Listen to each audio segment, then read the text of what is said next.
travelers. Do not block doors.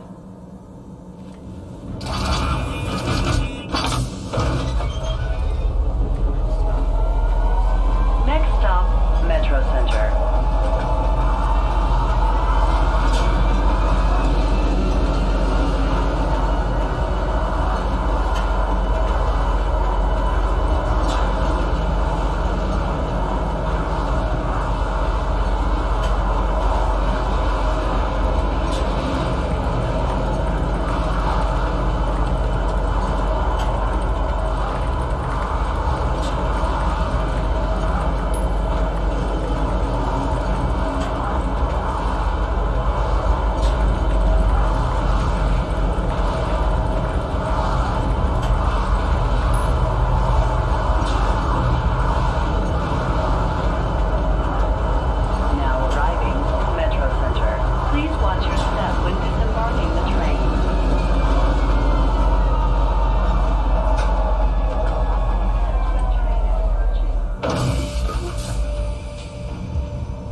Welcome to Metro Center. Transfers to the perimeter, spaceport, and industry lines.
Apologies.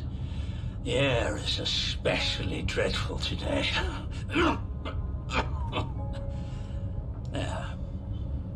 Still alive, I think.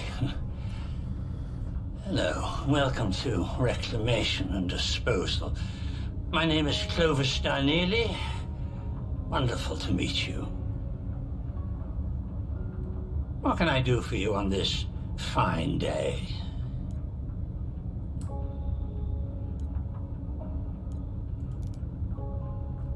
Let me think.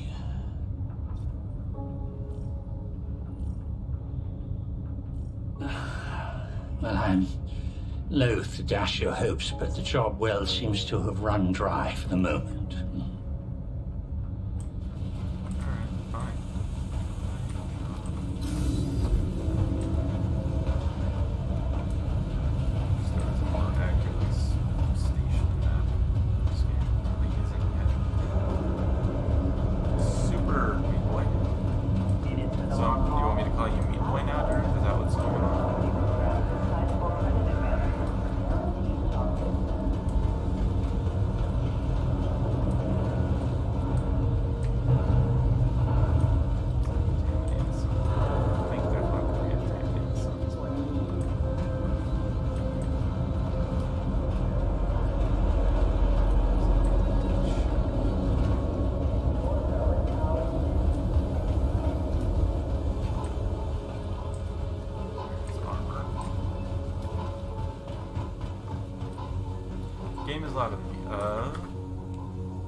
second and I can try and increase my microphone volume. Hold on. Properties.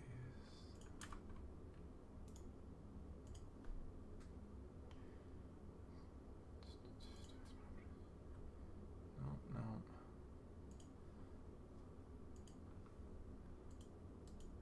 I can't make this much louder voice-wise, but hold on. Still fiddling.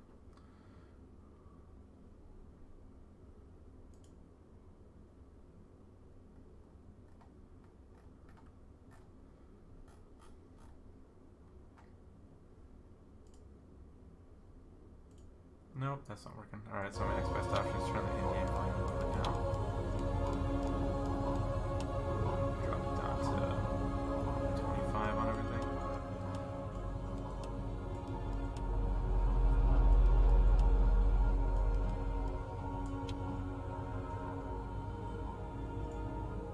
Is that a little bit better? It should be around the same volume, my voice being a little bit louder. I'm also speaking a little quietly for no real reason, actually.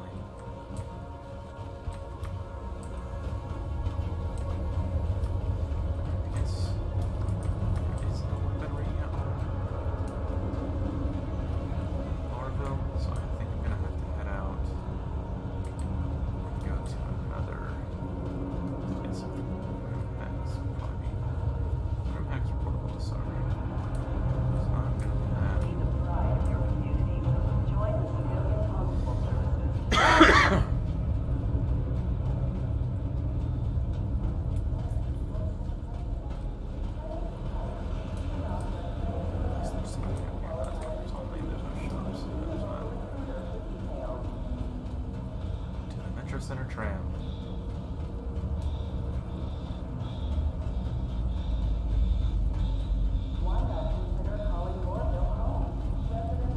Double checking audio. Well, I mean, it's both yours and mine. Like, I had to fiddle with my game volume and my input volume, and I can only fiddle with my input volume on my microphone so much. Welcome to Metro Center. Like, transfers to the perimeter, spaceport, and industry lines.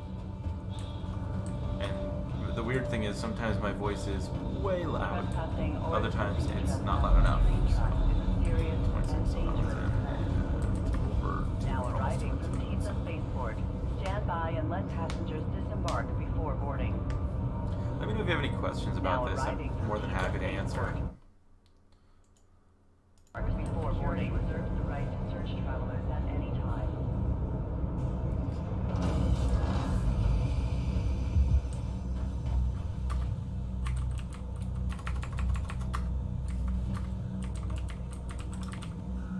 Trespassing or attempting to trespass on train tracks is a serious and dangerous offense. Mike is quiet. The game is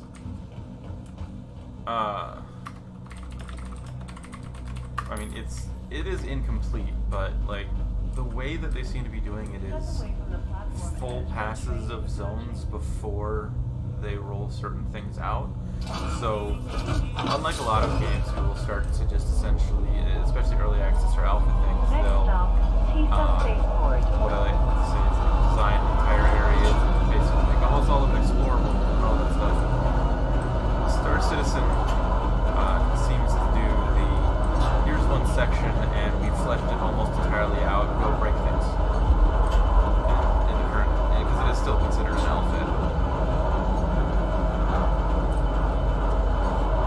So, but that said, there's still plenty of things about it that are quite fun and entertaining. There are some things that are a little bit tedious too, like each time that they roll out a major update, they do actually wipe things because it is an alpha. So you kind of gotta come into it expecting that kind of thing. And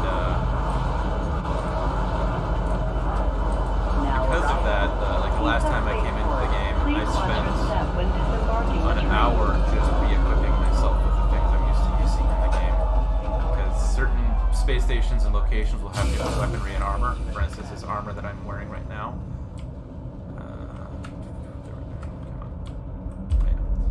This armor right here is only available on one of the spaceports called Grim Hex. And so, you know, I go there to get it because I just really enjoy this armor. And then your armor, actually, depending on the kind of armor you have, will dictate how much storage capacity that you have for things like med pens, oxygen pens, ammunition, weaponry, etc. So I've only got a few slots, so this is basically a medium armor suit. Actually, I don't even think it's medium armor. I think it's like the highest of low armors, like light armors. And yeah, the ballistics of the game, if you're using ballistics and even lasers, are where the gun barrel points. Is another thing that a lot of people aren't really used to. I think Insurgency Sandstorm has done that as well. We're going to go to Hangar 8. And just to point this out, let's see if you can see my mouse here. Hold the cord a little bit. Okay. The running and walking mechanic, I'm going to pull this up right here. So like I'm going to scroll. Let's get this thing. So you see my finger moving slower, faster, as I scroll up. Alright. Not trying to flip you off, but like, so there's little things like that, though there is still a sprint as well.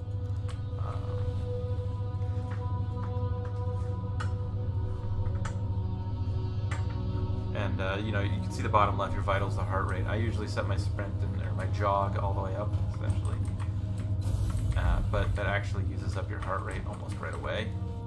So, and then of course your increased heart rate makes it harder to jump, and so on.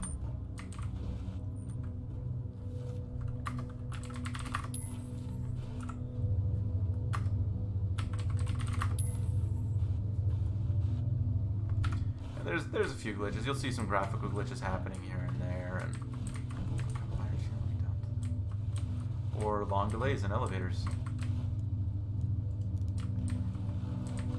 Oh, this is the wrong hangar anyway. Go to 8.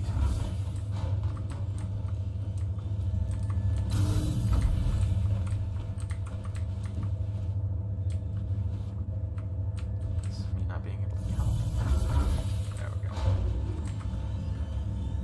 So a little bit you'll hear like the hums on some elevators, and early on Chris Roberts, the designer, really tried to enforce there's going to be no teleport elevators, but realized that that's just such a complex design challenge in the whole game, especially one of this scale, that he kind of just went, you know what, we're going to go ahead and let that happen. The only real thing is that it needs to have more direct waypoints to the ways that you need to go. Like if you do call it give me a waypoint to the Hangar 8 elevator and so on. Of course, again, early alpha, lots of things like that, little fixes that can be done, improved upon. And compared to the first alpha, which was nothing more than go in your hangar and see the pretty ship, big differences.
So the area I was on earlier, or the city, is called Lorville.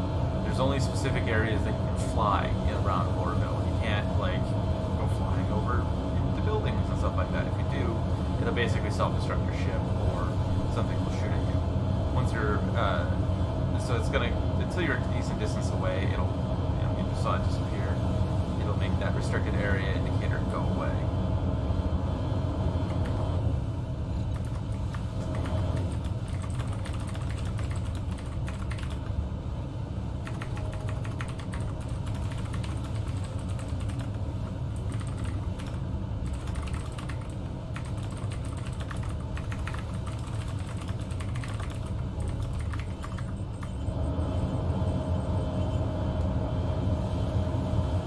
That said, you can still technically get into those areas if you feel like trying. What do we got here?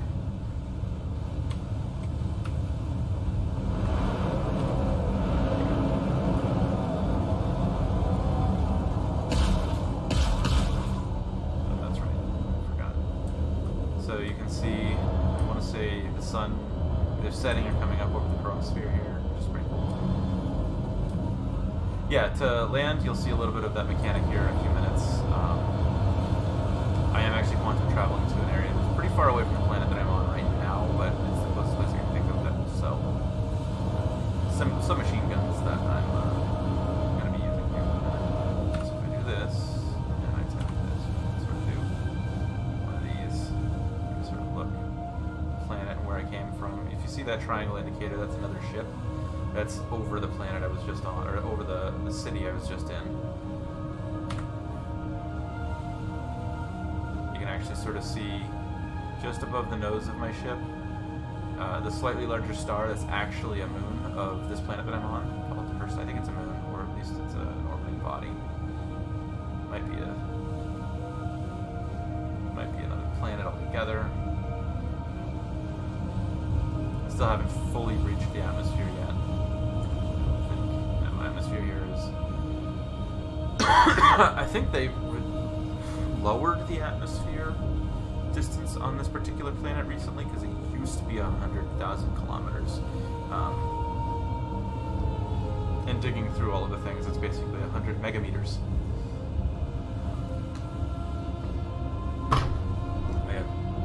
So, and though it's not 100% to scale, I think they said it's like 1/4 to scale. The way that they made it so representations of math is accurate in certain ways. So like if you say are going 5,000 meters per second and you're, for this particular planet it does, yes. If you're going say 5,000 meters per second and you are going somewhere that's 5,000 meters away, well, you're going to get there in 1 second. They did actually make the math work, which was pretty cool. I double-checked that a few versions ago.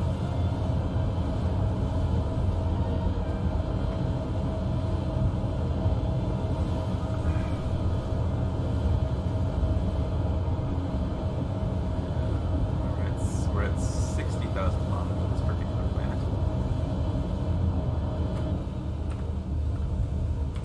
See another good. Okay, with the sun coming up. Of course, I go and ruin my climb by doing that. Sometimes because I can never remember my binds to do certain things. There we go. That's a cool screenshot, I think. Drink in a can? Where do you see that? Oh no, it's just a water bottle. Water bottle. 1 liter water bottle. Not even fancy.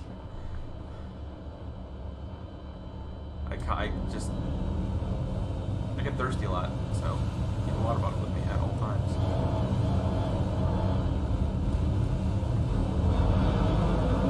Oh yeah, that's the other thing, if you want to see that.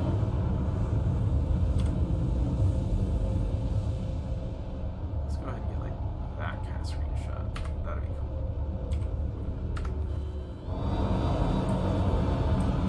Oh, just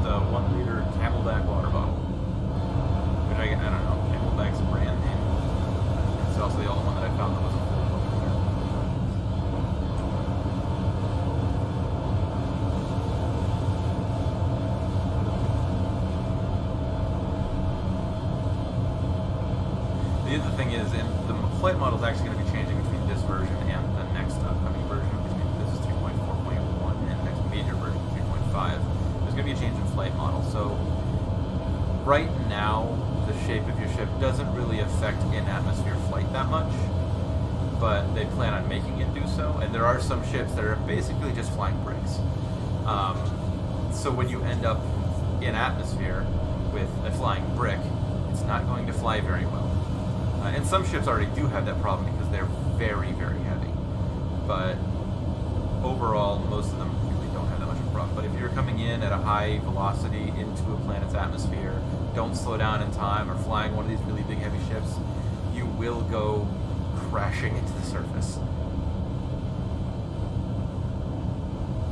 Which is why this game also has insurance for your ships, which over time you will actually have to pay for with in-game currency.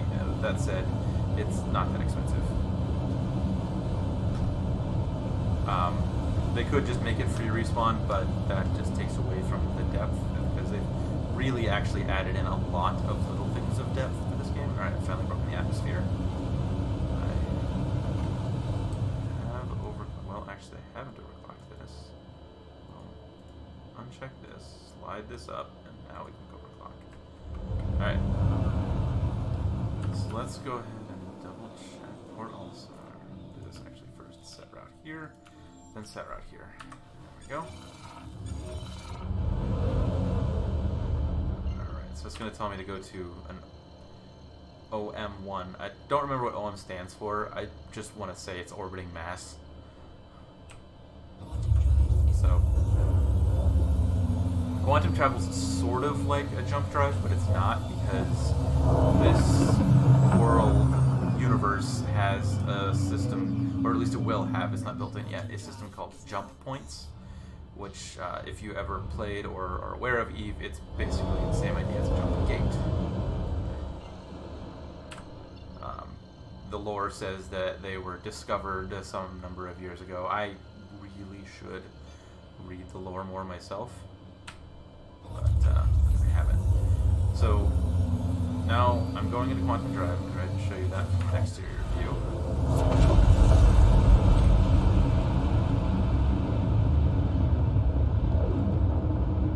And every once in a while, proof that it's still an alpha. Things are failing to load, and all that kind of stuff. By the way, this particular ship is called the Drake Compass Black. So I'm going to go ahead, because I'm in jump now, I can actually, well, I have been following it since the first Kickstarter 7 years ago.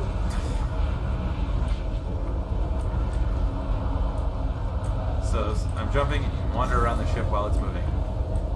You can even, open up the side panels. I'm not going to jump out. I know you want me to, but I'm not going to.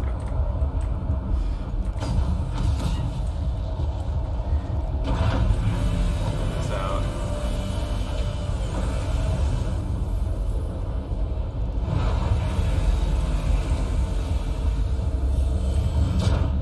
in 2012 was when the first Kickstarter closed.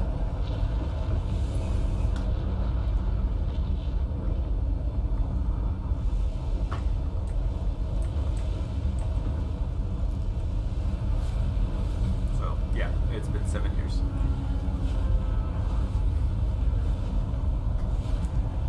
And a lot of you go, well, I mean, what do they have after 7 years? To be quite honest, there is a lot considering a number of things. One, this is based on Amazon Lumberyard, which is a fork of CryEngine 3 or 4. And at the moment, they've managed to get it to run at 30 to 60 FPS with 50 simultaneous players per server. The original iteration of multiplayer in CryEngine, and I think it was CryEngine 2, only supported 4 or 6 players simultaneously. So they've made the engine do things that it couldn't do before, because I believe this edition only supported 16 or 24.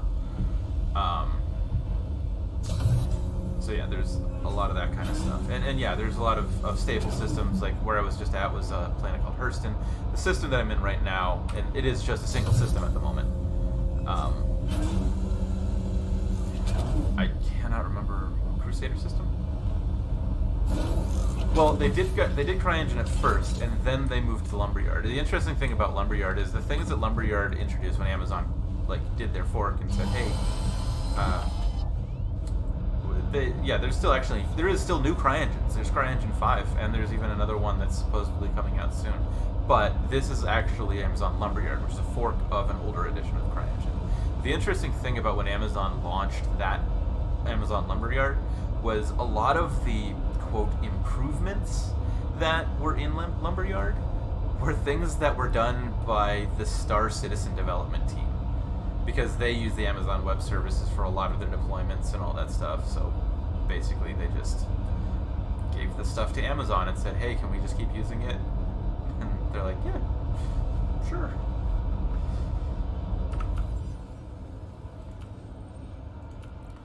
Make sure my route stays set, because if you leave your seat, your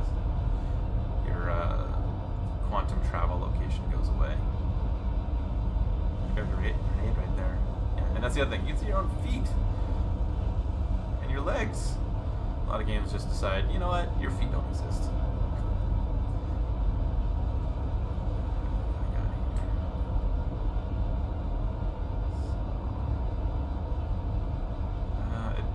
So yeah, there's actually a bunch of stealth functions, suppression functions. It's all actually pretty cool. I'm only, let's see here, 14 million. I actually have an X-52 flight control system, but my desk is not conducive to utilizing it. So I kind of can't use it, which is a little sad. But I'm perfectly comfortable playing this using a mouse and keyboard. Q and E are roll left and roll right. W is forward thrust, S is to reduce your thrust, A is strafe left, D is strafe right, and using the mouse is your pitch and, well, your pitch. I guess your yaw. There is also, like, if you hold down a key, you can actually do backwards as well, and pressing spacebar is vertical control, is vertical up, and control is vertical down, so you do actually get all degrees of motion in flight with this game.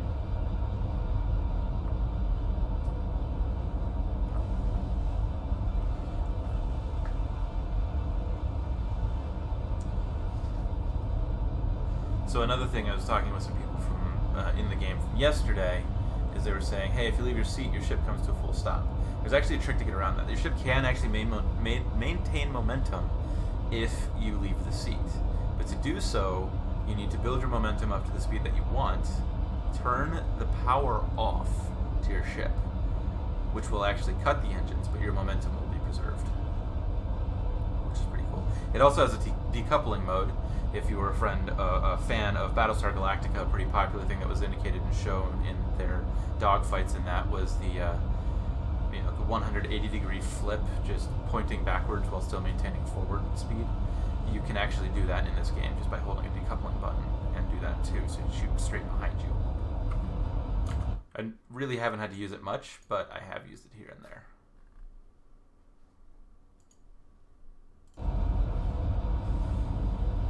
There are AI ships and AI foot enemies. The AI ships are a little bit better than the foot enemies, but they all need a little bit of work overall.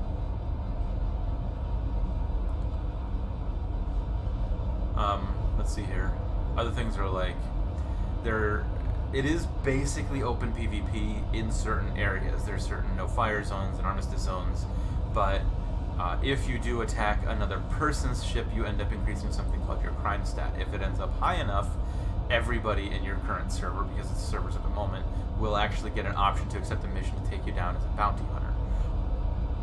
Or you can head out to, at the moment, only one security post on a satellite called Korea, and try and reduce your crime stat. If your crime stat... basically, once you're out of an armistice zone, you're in a PvP area. And it's very clear, because pretty much almost any landing zone will give you an indicator as to whether or not you're in an armistice zone or not. If there's no indicator, then it's open PvP.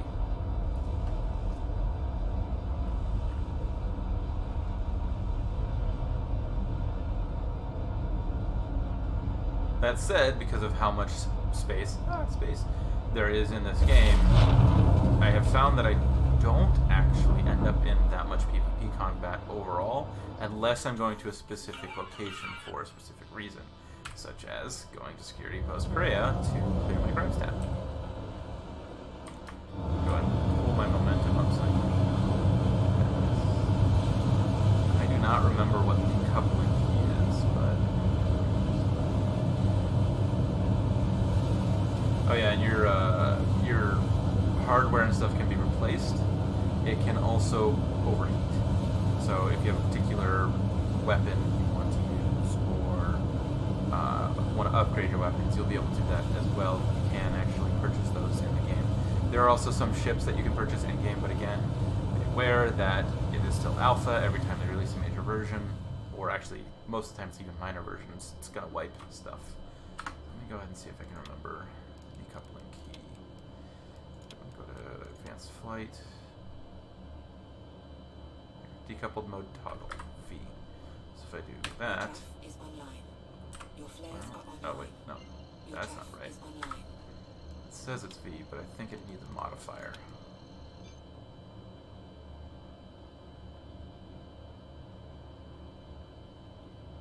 That's on... Why is that on flight advanced?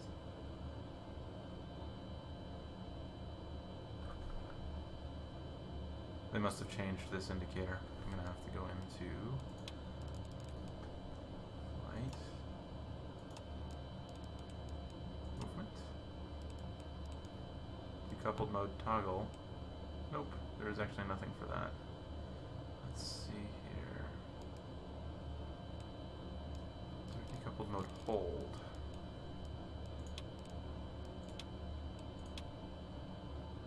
Because it used to be caps lock. So I'm going to go ahead and make that my semicolon, because it doesn't look like semicolon's got a default key. Flight. Movement. Yeah, they've changed bindings a few times since the launch of the game, so...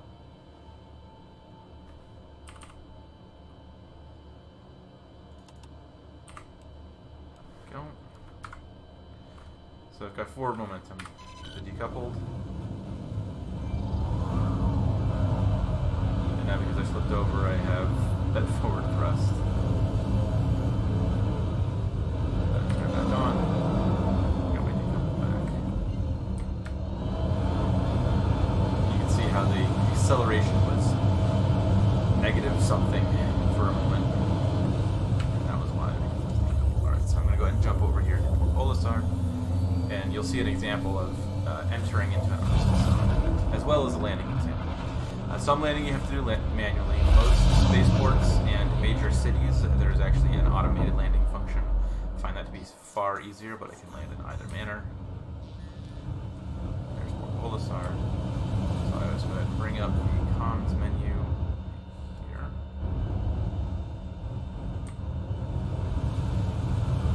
And yes, there's lots of pines.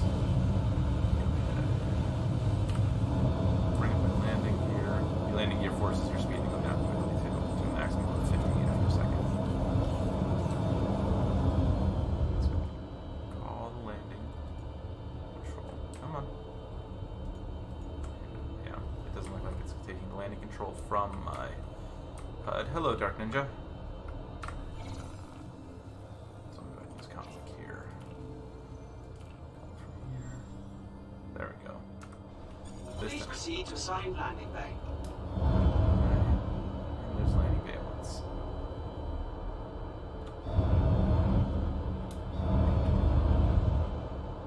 Alright, manual or automated? Tell me now. Which one, guys?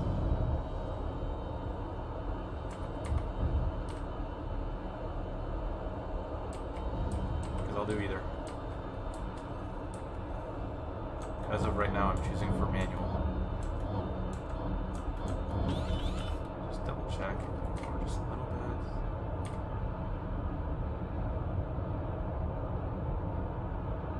That'll work.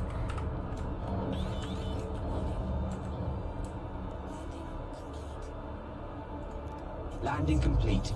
Have a pleasant stay. Sometimes the HUD elements just don't show up properly. Okay. So this is Port Olisar. Pretty good, Dark Ninja.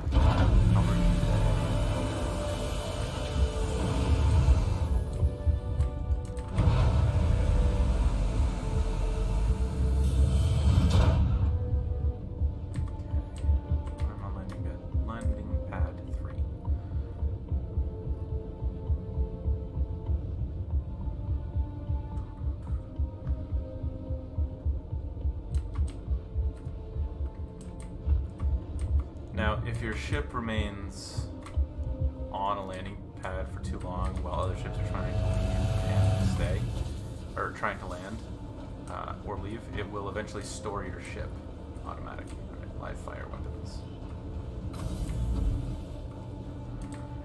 I actually have ammunition for.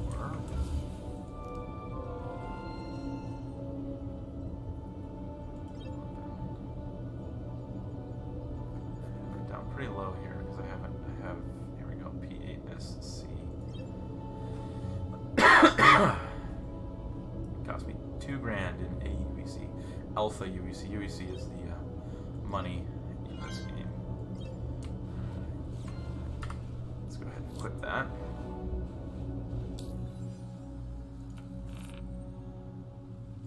United Earth credits is what that stands for, by the way. Alright, the energy pistol. Save changes and equip. I hope I'm not getting a crash. I've had this happen before. Where?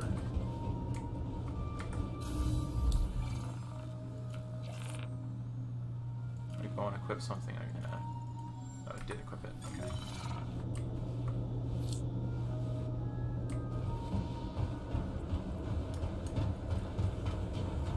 $7 years of paying attention. The lore is the only thing I really don't know that much about, but that's perfectly fine with me. There's a lot of it if you ever want, and you're welcome to ask any questions. We got mercenary stuff gives you a decent amount of money sometimes.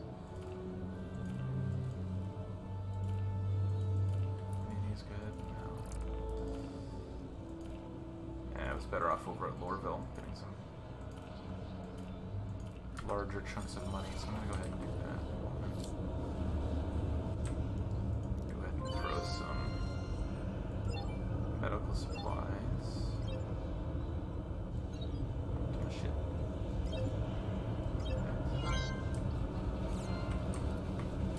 Did I actually put them on my ship? Let's check the money here. Should have next to nothing now.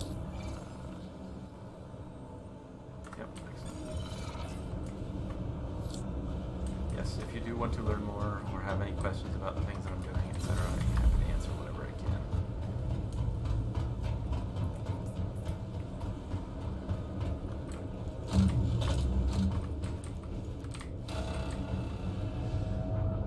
I'll try to be interactive. Sometimes I find myself just getting quiet, and I apologize if I do that. Yeah, I think everybody does the concentrate while I play thing. When I started, I got the, I believe, Rear Admiral pack. That was a question from Mixer, by the way, from Dotar Sojox.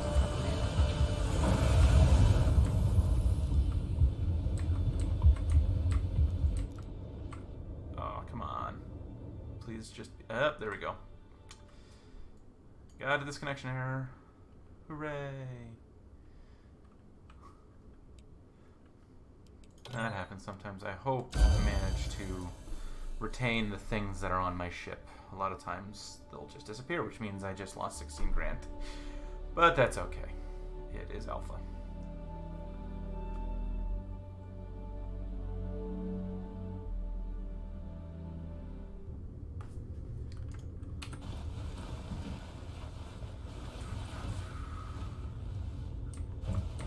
This is the first time in, so far the stream has been 40 minutes long, roughly. So, Dotar.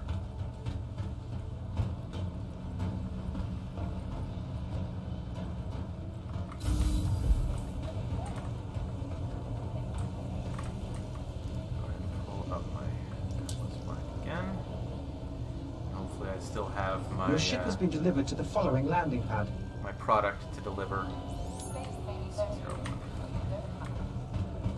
Which is going to be this way. Which I actually went the wrong way, but whatever. Okay, it sounds like someone with a high crime stats trying to land.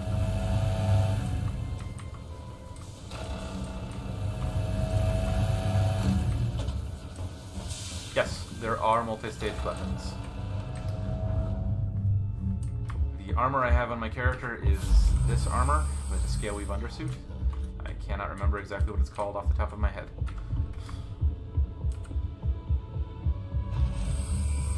Yes. I think of it. Oh, one, didn't I? I went the wrong way.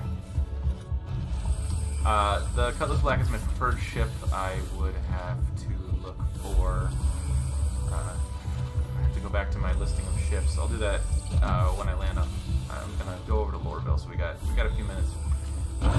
Just general talking if you want to ask a question. Someone is opening and closing a bay over there. Oh, cool. My product's still on my ship. Hopefully I don't get destroyed.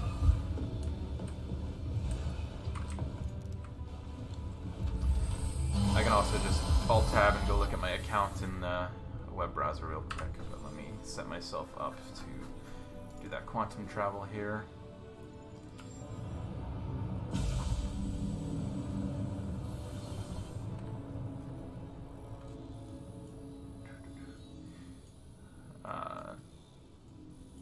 Mixer users, you have a hello from Daruth if you can't see that. Where did Lorville go? Okay, there we go. Set route. Right, ready? Hello and welcome aboard your drink.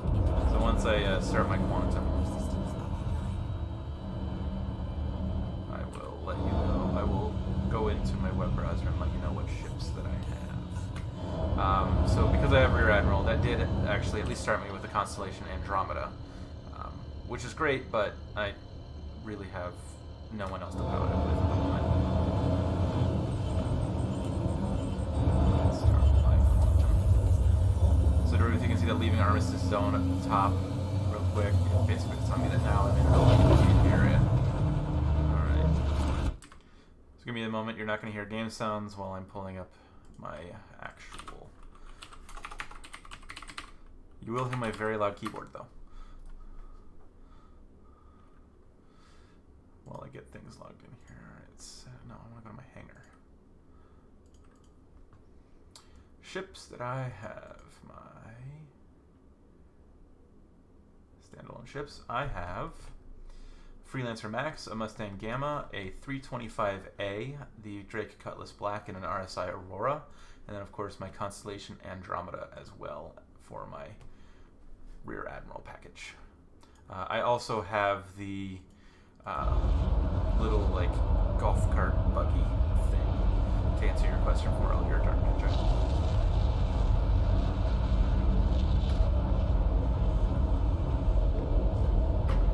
Alright, cool. The Restream bot's working between you guys. That's awesome.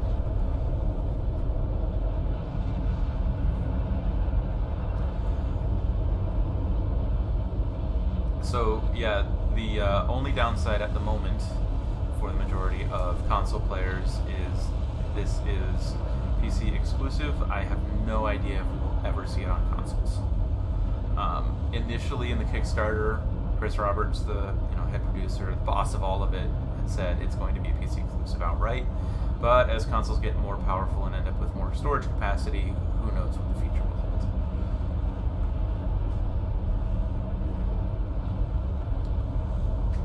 But I wouldn't expect to see it on a PS4 or an Xbox One.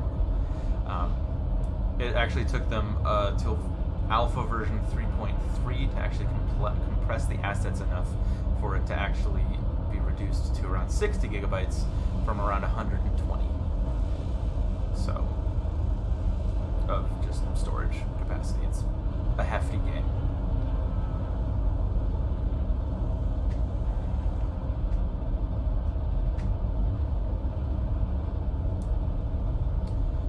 It is a pretty big maybe. It's hard to speculate on exactly what each console manufacturer is going to go with, especially when every generation they look for deals from different pretty much PC hardware manufacturers, Intel, Nvidia, AMD. Lately, the last 2 generations have been no one but AMD, though, which is kind of interesting. Except for, I think, one instance of the Xbox One used an Nvidia graphics card. I can't remember which one, though.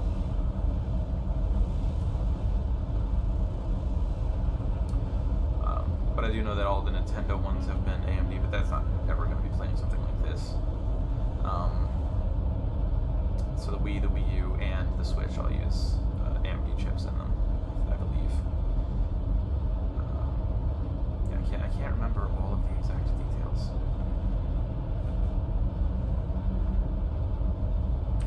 So we've got 18 million kilometers, so 18 megameters, I think is how that works. Good, my cargo's safe.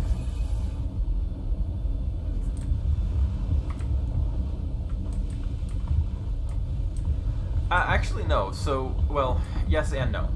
In this game, there is an insurance system. Right now, there is no persistent, you have to pay for it every month or anything like that, but there is plans to do something like that. So, earn your money, pay your insurance, basically, in the future. But at the moment, if your ship gets destroyed or you just want to get it replaced, or you left it somewhere, you can't actually pull it up from any place unless you've never pulled it up before, you will need to file an insurance claim, which then you have to wait a few minutes for them to bring the ship back. Now, there is actually another thing of just a general repair, and that just depends on how much damage that your ship has taken. So, there is like a slight bug right now where even if you just land normally, even with the auto land, it's actually going to damage your ship just a tiny bit. So I can show you the repair function once we get to Hurston and into Lorville. And you'll be able to see how that one works. But it's basically not that expensive most of the time if you're able to make a decent amount of money. And recently they've increased the value of the majority of missions in the game too, with them ranging anywhere from 1,000 credits to 7,000 credits for just a general mission. Delivery missions can really range, and you can either do them yourselves or do the delivery mission as requested by an NPC or through the mission tracker. So there's a bunch of different ways of doing that. I'm actually going to Hurston because there's some first-person shooter missions that I know should show up in my mission tracker when I get there, which are the ones I want to do because those are usually worth around $7 grand.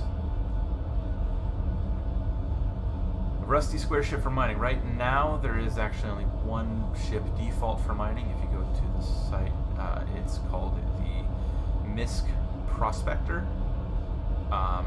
Though personally, in terms of ships that are just not that great looking, my favorite right now is the, which I don't even have, I can't remember what it's called. I gotta look it up real quick. I'll tell you in a moment. It's really ugly, but it's a lot. I love it because it's ugly, and I want one. I haven't picked one up yet, but I want one because it's so bad looking. Give me a second. I gotta pull up the story. You're not gonna hear game audio for a few minutes while I'm looking that up here. Pledge store. Oh, the Drake Herald. That's what it's called. If you want to look up that one, Drake is actually the manufacturer of this ship. My cutlass here.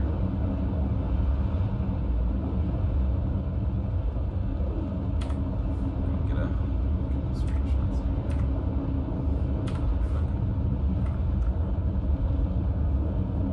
The Herald, however, is a data runner.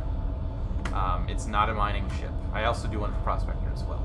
But the data, it's an ugly ship. It is horrible looking. It used to be the only second to only asymmetrical ship in the game. But unfortunately, early on, they decided to change its design because they were having problems with gravity implementations with asymmetrical ships. So they made it a symmetrical ship. It is still really ugly, though. Let me see if I can pull that ship up and give a link straight into my chat here.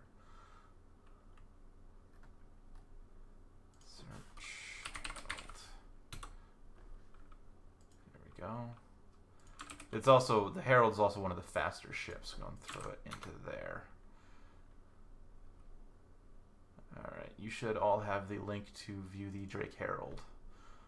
One of the ugliest ships in the game, but I love the way it looks.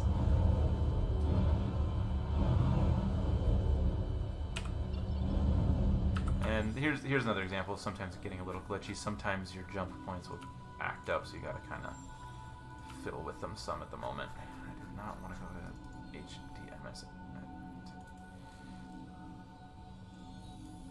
I want to go to Lorville. Lorville, set route.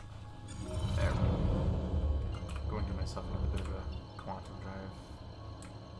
Let's see if I can make it spin up a little faster with a bit of an overclock. Go. Alright. Turn the overclock off.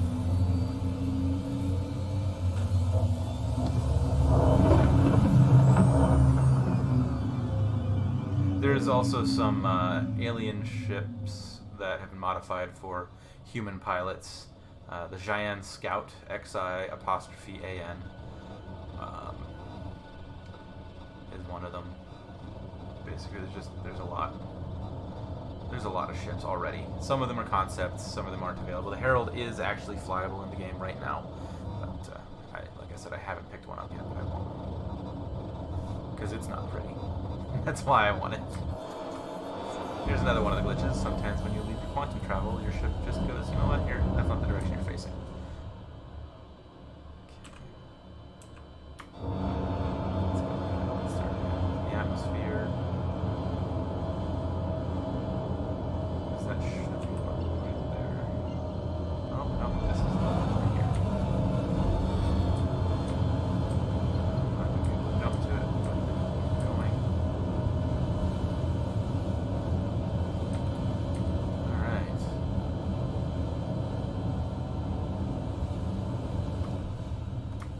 Go ahead and give myself like a nice screenshot here. There we go. That's good. The Cartual does look pretty cool as well. That one I don't believe is flyable yet, but I think it's supposed to be in 3.5.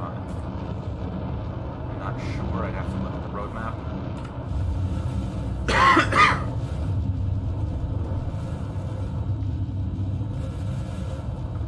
It said the roadmap on the RSI website should have a listing. That, and the other thing about that roadmap is nothing in it is set in stone.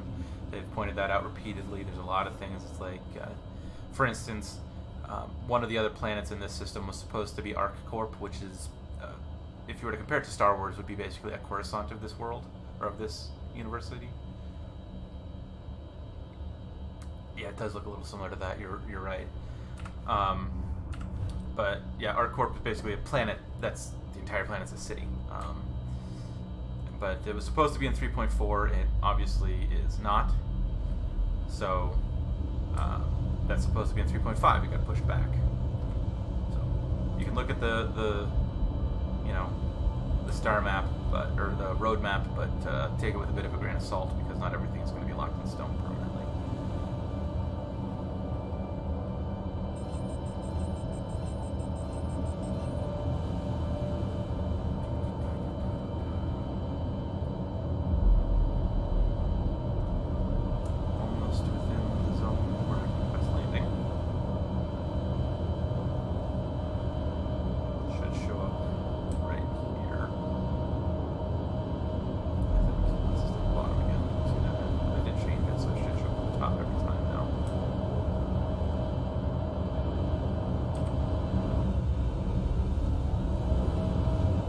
That orange glow that just happened, that is essentially the no-fly zone around Lorville, the city that I'm coming into at the moment.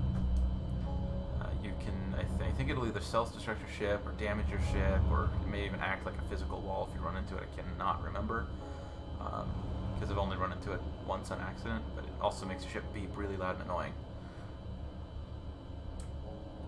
Landing services? You hear landing services? There it is. There we go.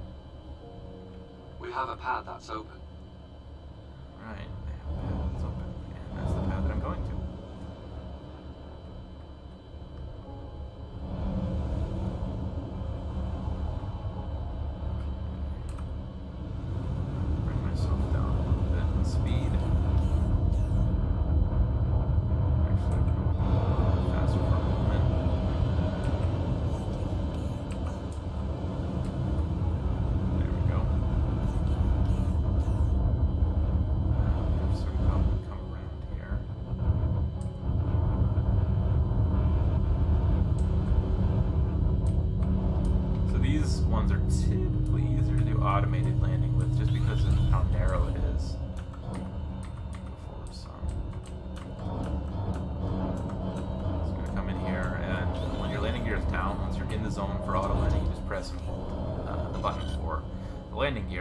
auto land. See, no hands.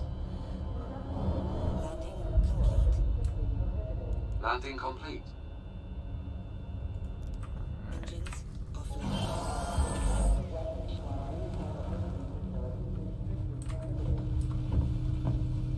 So, that landed. So first thing I'm going to do is I'm going to head into Rumford and head over to essentially the shipping exchange area.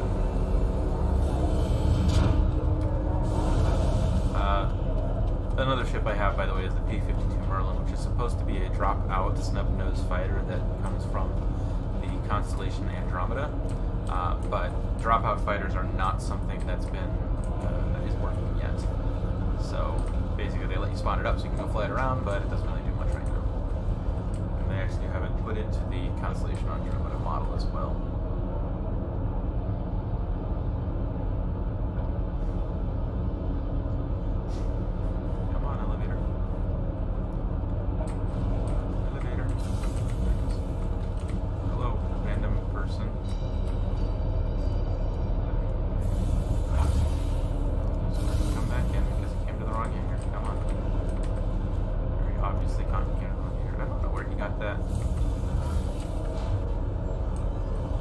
That helmet, that's pretty nifty looking to me.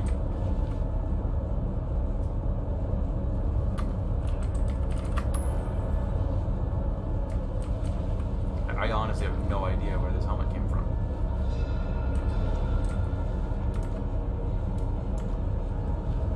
I should probably like go look it up. There we go. Alright. So Lorville's a big place. Drew earlier saw this, but basically, wait, I went the wrong way entirely.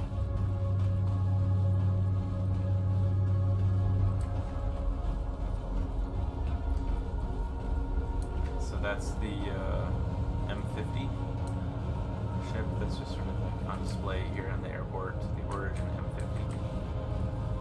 If you wanna, there is actually like a ship dealership here on Lorville.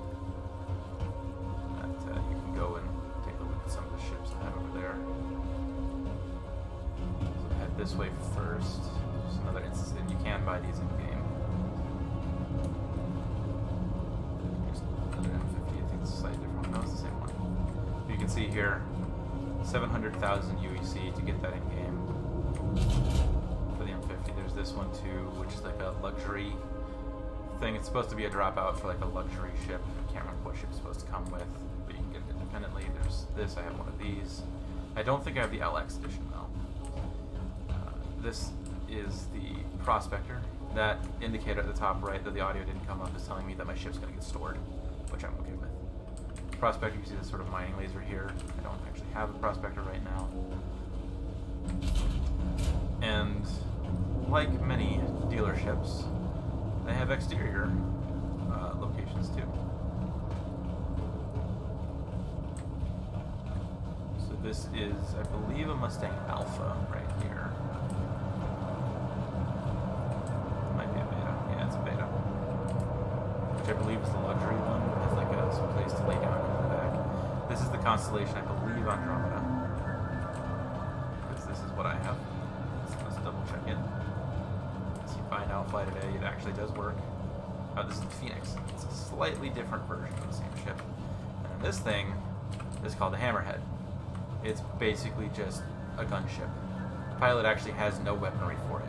There's a bunch of turrets on it, though. It is one of the largest flyable ships. It's, I believe, the third largest flyable ship, the largest one being the Caterpillar. I cannot remember what the second one is.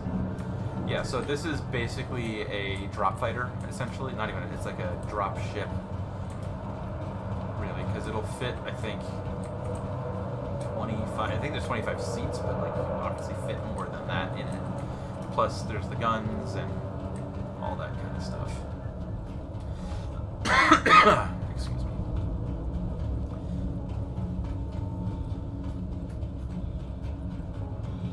But like I said, the pilot does not have any weaponry on it. It's not the pilot's job to handle the weaponry on that kind of ship. So like I said before, I'm going to head over to shipping and receiving center.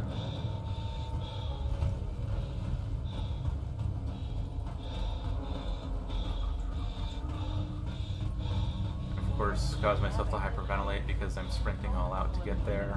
For job opportunities in a variety of fields. Which may or may not matter. We'll see if I can get there before or close to when I trip. A train arrives or departs. Got 2 minutes on this one. Looks like 40 seconds on this one. Wait on this one to come in.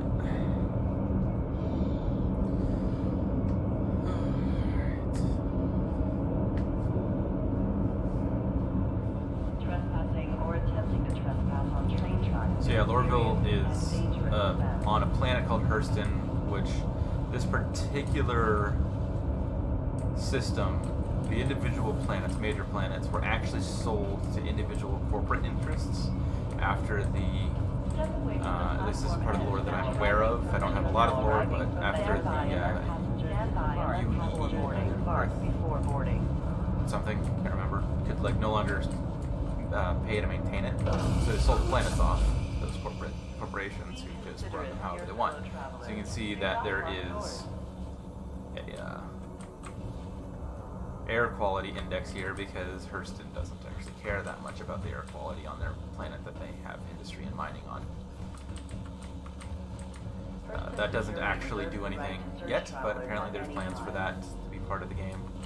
There is plans for dynamic weather systems. They've demoed it in some of their recent videos, as well as our planetary biomes. Not entire planets too. Like some planets have certain areas that are certain biomes that are different from others on the same planet.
Yeah, there's definitely a lot of other sci-fi inspiration throughout this game. So, for instance, I can see that. Swing by the New Steel shipyard for exciting details on all your favorite brands. It's not. I was wrong. And yeah, even little things. So like, eventually there's going to be mods for certain ships that have like hidden storage, so you could do smuggling runs in case you ever do get stopped by certain people. Trading and shipping. Sell from, and my ship is probably on the wrong trade. Oh, I did go to the wrong trading panel. That's for the mining stuff. Sell from, trade cutlass, and medical supplies, and I earned about 1,000 off of that. Alright.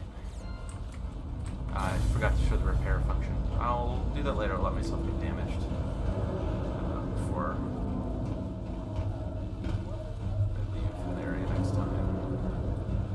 So yeah, there's going to be smuggling.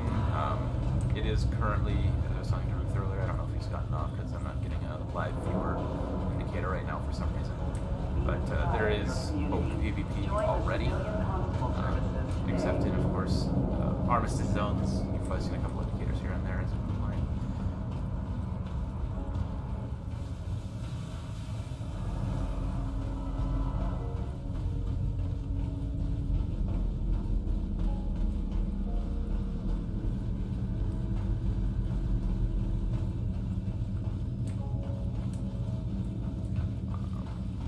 And though they're not working right now, there's also plans for, like, you'll see AI ships coming in and out of the spaceport. So lots of little environmental things that haven't been worked in or just aren't working quite yet. But there's other things that take priority first, of course, too. Alright, so we've got... Is that up? Almost 2 minutes on this guy, so which means this one's probably going to be shorter. Another 20-second wait time. Be considerate to your fellow travelers. Do not block doors. Now arriving. Stand by and let passengers disembark before boarding. Now arriving. Stand by and let passengers disembark before... Slash isn't working right now.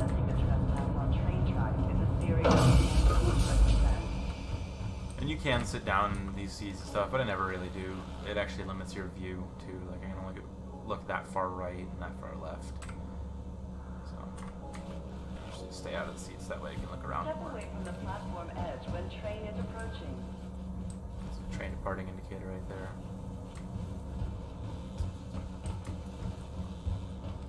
And I've definitely tried to glitch out things like going prone a lot and jumping a lot and certain things, and so far I haven't been able to get out of this. So now it's going to tell me next stop. Next stop, Central Station.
That helmet that I saw earlier is something you might be able to find here.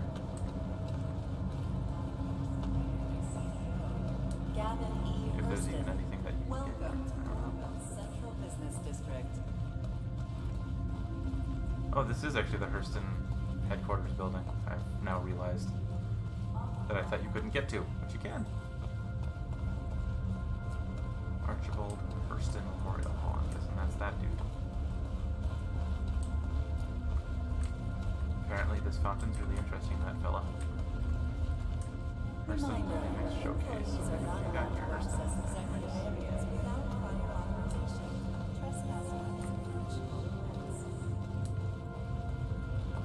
A little environment stuff that I just... I haven't spent... Alright, what do we got here?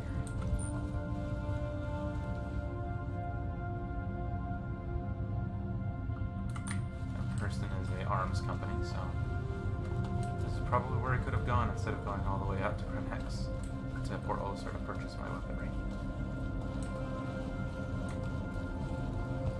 That is a big gun.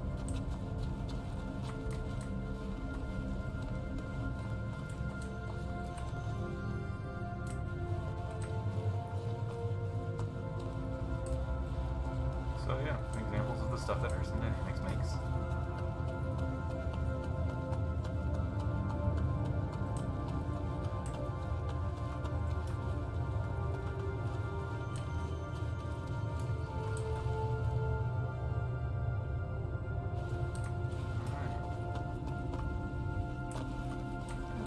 a shipping console right here.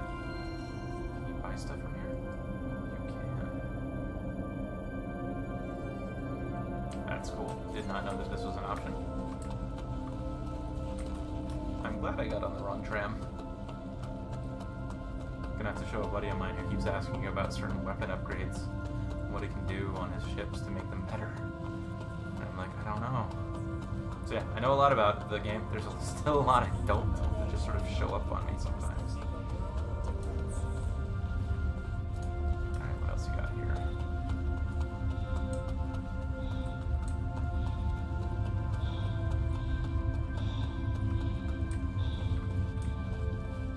Education leads to innovation. First and always I'll get back to the spaceport here shortly so we can go in on this first-person shooting mission, but I'm just a little curious.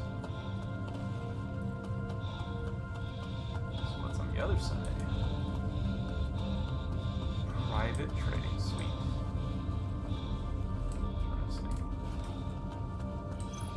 Probably like something special you gotta do in there. This can be. Okay, you can buy stuff. You're just scrap though.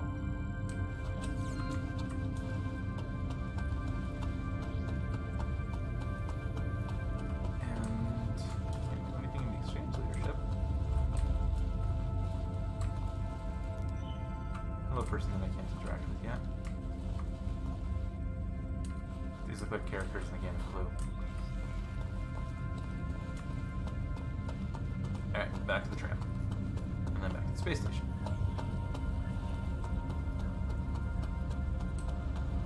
Another trading suite. There's a way for me to get down jumping. I kind of don't want to risk that fall because there is fall damage.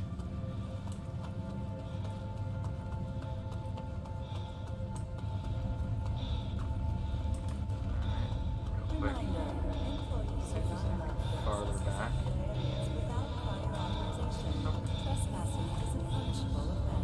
Trash can.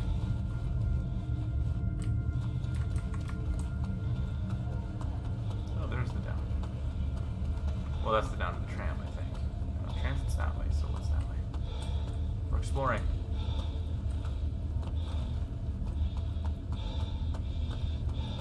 Little history thing. Places you can't get into yet. Yeah, it's just a timeline or something. That's kind of cool.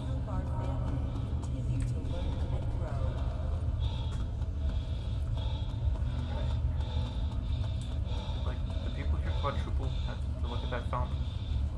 Confused by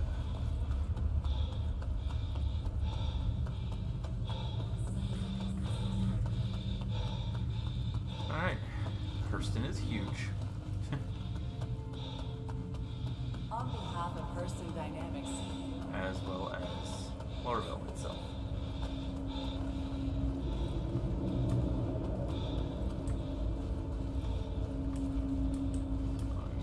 Platform 2 is the only one that actually has stuff.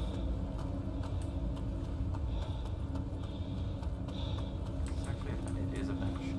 That's interesting.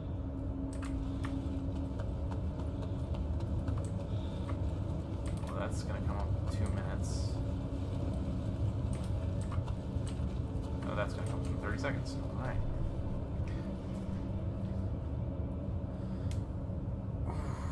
Feel free to keep asking questions.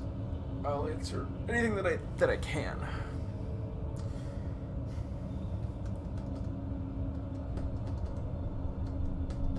Now arriving from station. Stand by and let passengers disembark before boarding. Bang! Crash.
thought it looked different from where I wanted to go, but that's fine.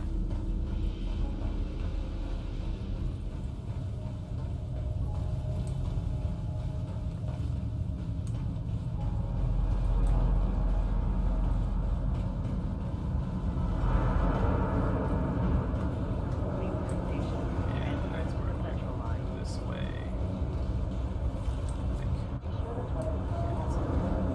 I just take a wrong turn. What's wrong with me? Oh, wait, this is the way.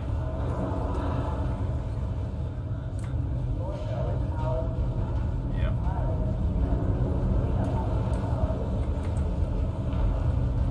Let's go this way, yes. Maybe if you get back to the Habs, I know where I'm going from there. Here we go, yeah. Metro Center, that's where we want to go, not Central.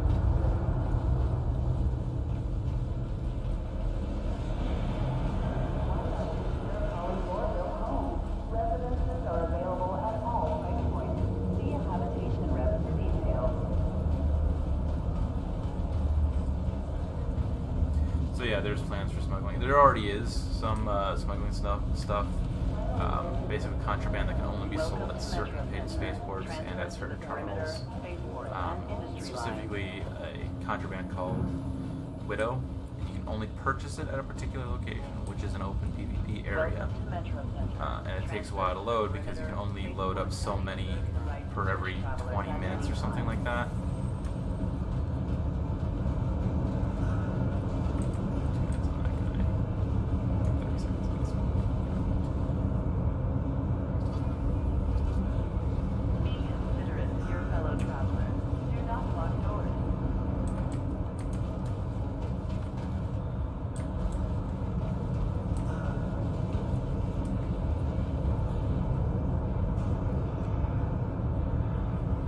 Step away from the platform edge when train is approaching.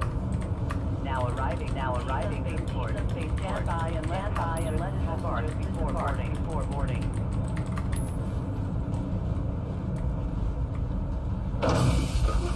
Trespassing or attempting to trespass on train tracks is a serious and dangerous offense. Sorry.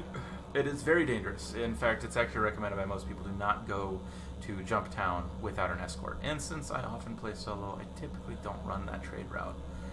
Though it is high risk, high reward. You'll end up buying it for, I want to say, 17 or 18 UEC and sell it for, I want to say, 24 to 28 UEC.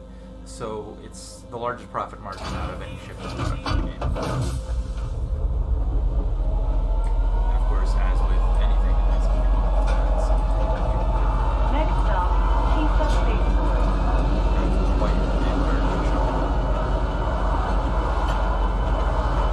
Profit margin, so the more you buy, the more you make. But only ships that have storage capacity. Most ships do, but if you are interested in doing any kind of shipping in this game, you are going to want to.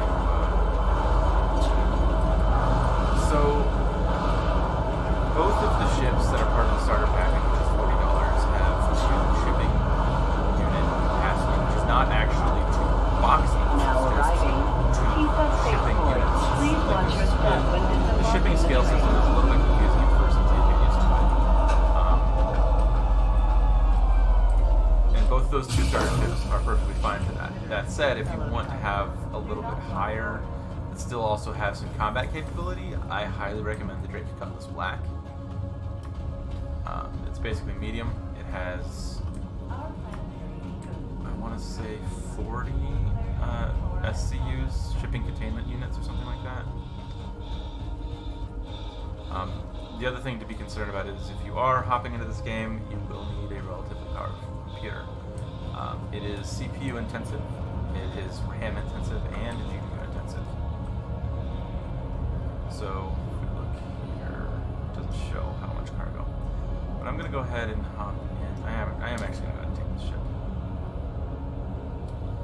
The black has more storage, I think. The red is more of a unit dropship kind of one. You can actually see a sort of comparator if you look at the website. I believe there's a comparator ships function.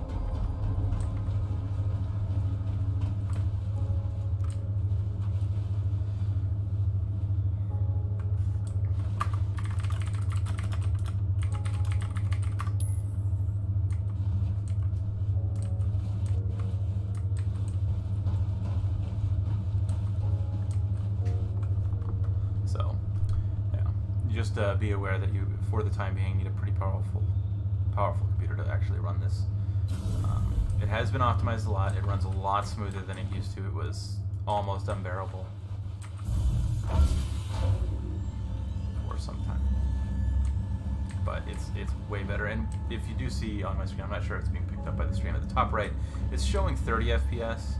But that's actually fine. It's not causing problems. It's not overtly problematic. And I actually have a G-Sync monitor, so I'm not getting any kind of screen tearing or anything like that alongside with that. So if you have an AMD graphics card and a FreeSync monitor, it makes a difference too.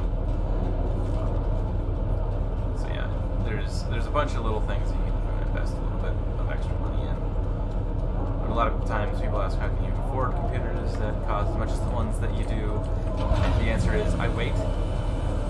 I wait for the right sales at the right times, and I buy pieces at a time. Just sometimes you get a combo deal between a motherboard and graphics card or CPU. Usually it's CPU and motherboard. It's the most common combo deal, which will sometimes be a great combo deal. Other times you won't. So just take your time. Don't get overexcited and wait. So here's the repair function, by the way. If your ship is damaged, you can come in here. So I do actually want to refuel my quantum. And I want to refill my hydrogen fuel, because I do need both here soon. And that's all it does. You just go in and select it, choose the button, and it does it. You'll get some audio sound effects with it. You can hear that hissing in the background. We will hit the contacts here.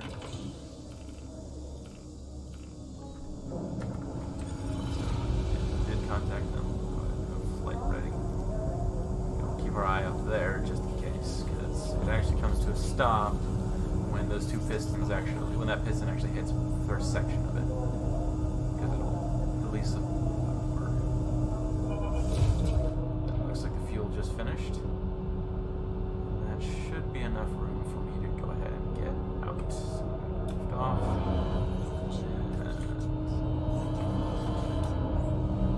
Apparently I have problems. There we go. Landing gear.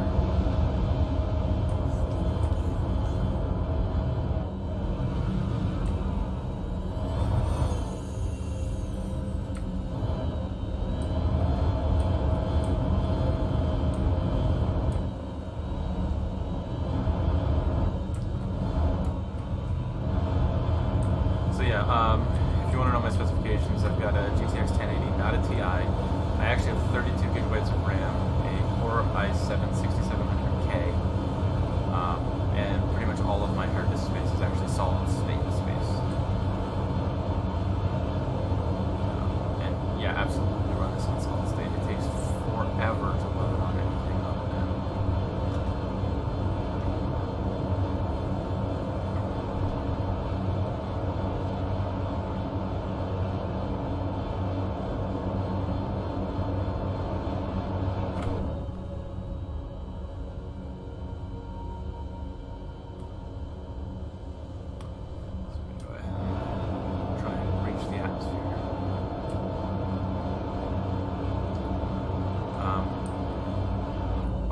Partially angling ourselves towards that mission location, which is actually what we consider like an abandoned base. So while we're increasing that, and I know I'm basically like this, set a waypoint to that.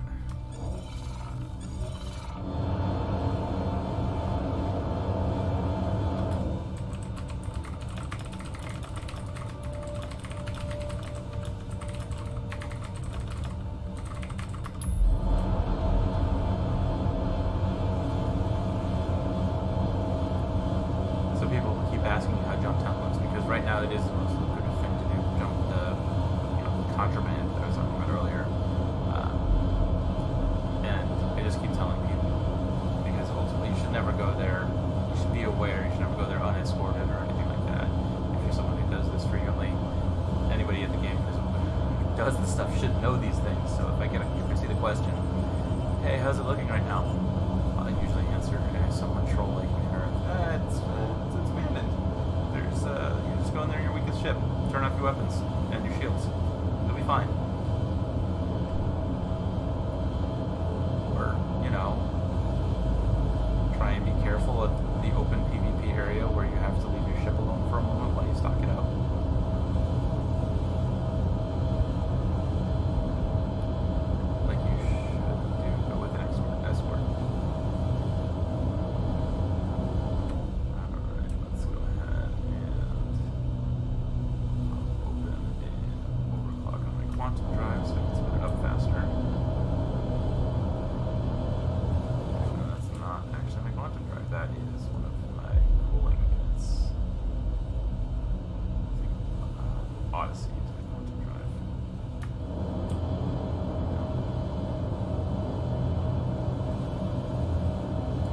either of those things will happen. That said, you can't actually deliver anything if it's not your own ship at the moment. That's going to be worked in eventually anyway, so not only will there be smuggling, there will be piracy.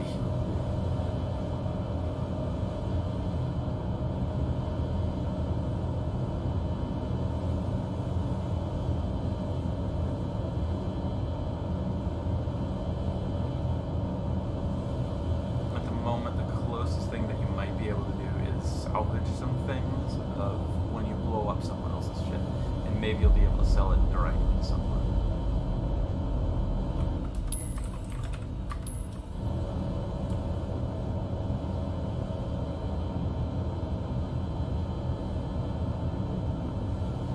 Once I've reached the atmosphere, I should be able to turn back down and set up a quantum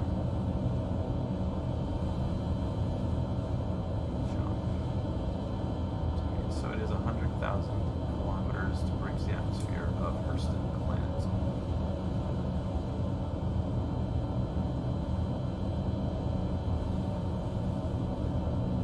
Hopefully I'm not taking too long to get to where this mission is. Okay. There we go. Give myself a little bit of extra altitude because I'm tilting back down towards the planet in a moment.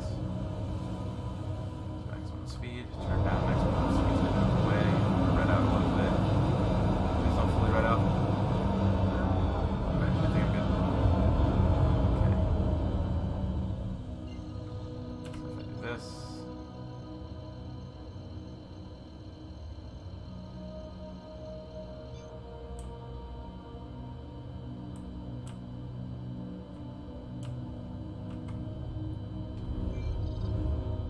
Come on. I don't know why it won't let me hit it. Not still in the atmosphere. I have to fiddle with my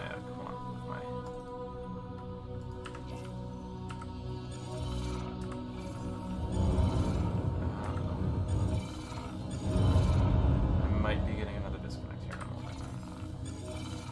Usually when my HUD isn't coming up like this, or my quantum drive isn't working. There we go. Let's try this again. Set to the planet, then set back to Stanhope.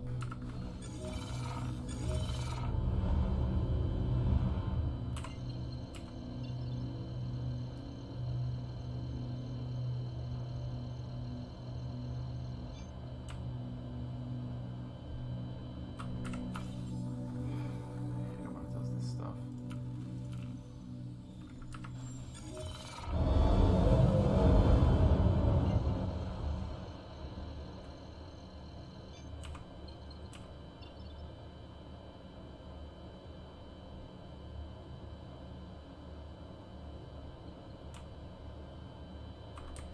Yeah, I might be getting a disconnect here in a moment, so I will attempt to get there without my quantum, unless my overclock is actually causing problems, which it might be.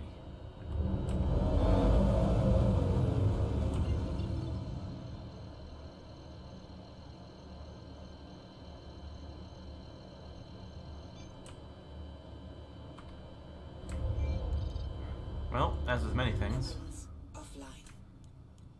have I tried turning it off and back on again? Hello and welcome aboard your Drake interplanetary craft. Systems offline.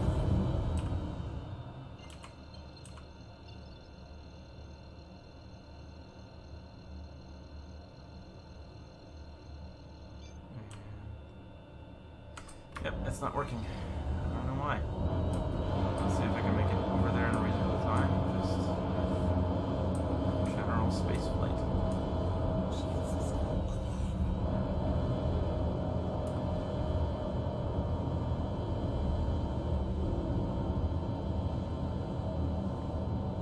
This might take a while. 600 kilometers, and 1,200 meters per second, so 1.2 kilometers per hour. That would be a shot. I might have still lived to close the atmosphere. So, that's yes, that is a game chat without much more. Which tab will let you cycle between group chats as well. There is also an in-game voice over IP, but it's iffy at best. There's also something they call face over IP, which a lot of people just said was a financial waste of time, because the idea is that your character will respond to your face in a webcam if you're using it.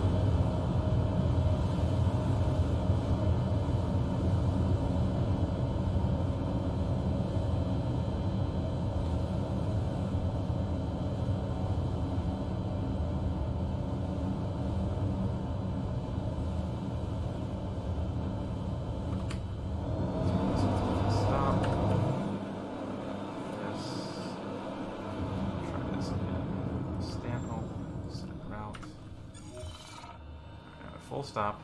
I'm outside the atmosphere.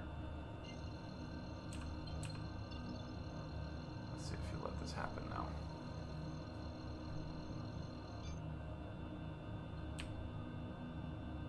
Nope. Alright. Only option.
Its maximum, or 1,115 meters per second.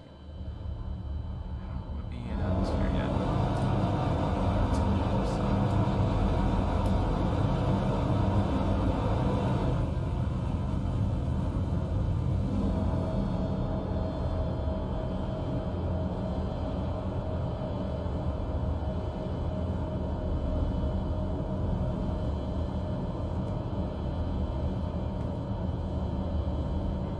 I'm basically just skipping off the atmosphere now.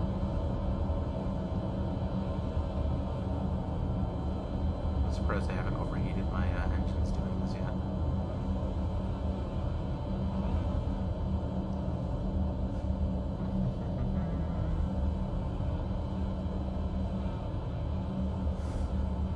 I have to step away from my desk for just a moment while we wait, but I'm basically going to be less than 30 seconds, so. Be right back.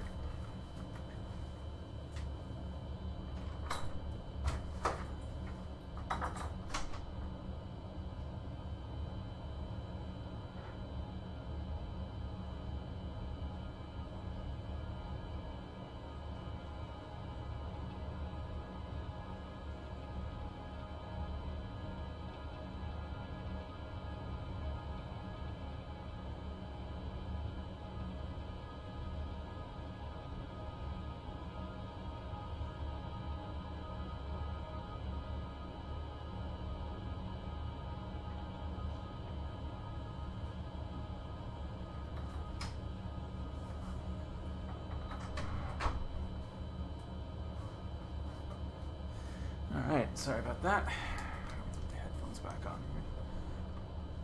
Let's check our progress now. So it's still 500 kilometers away.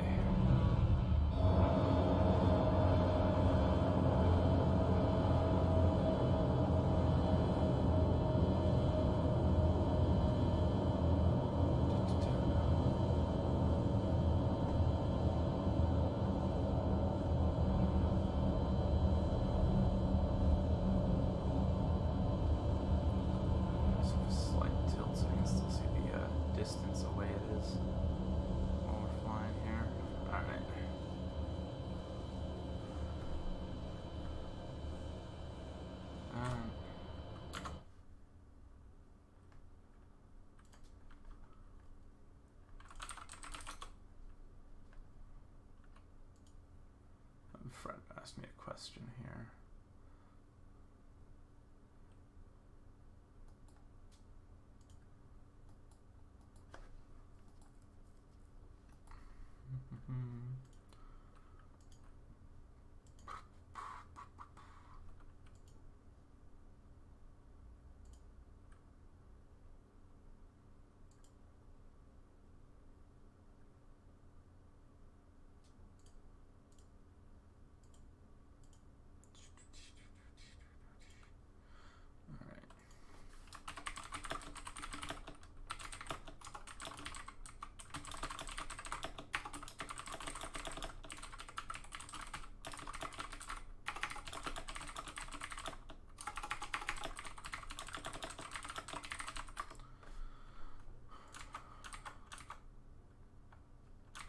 Okay, and thank you for the welcome back, by the way. 300. I hope it's not going to take it too long to get there.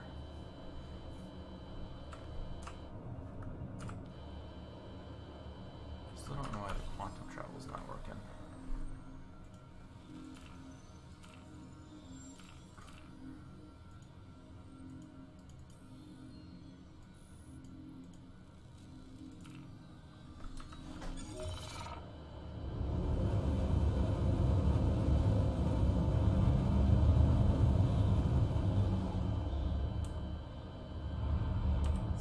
See what happens. Won't hurt. Yeah, nothing. I'm not sure why.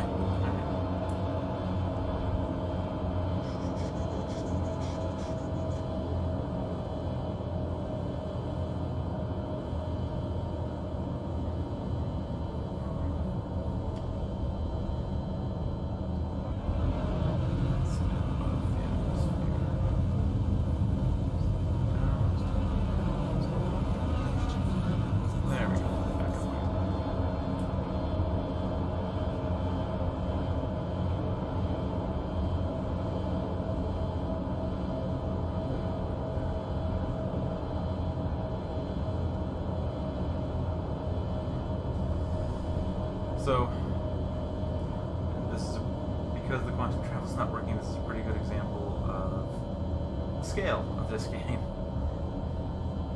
It's big, really big.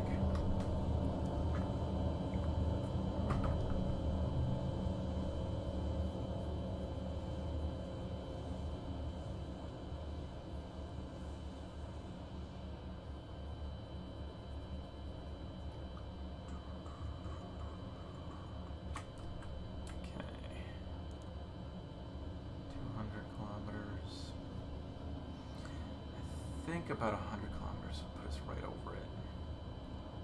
So, let's go ahead and just do this.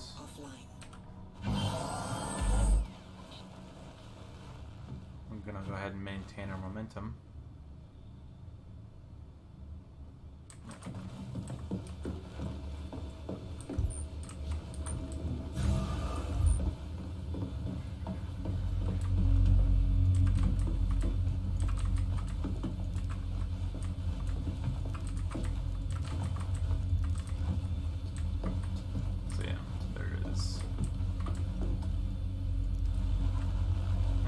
On the one that's not even open. 6 seats back here. There is, of course, those large bays.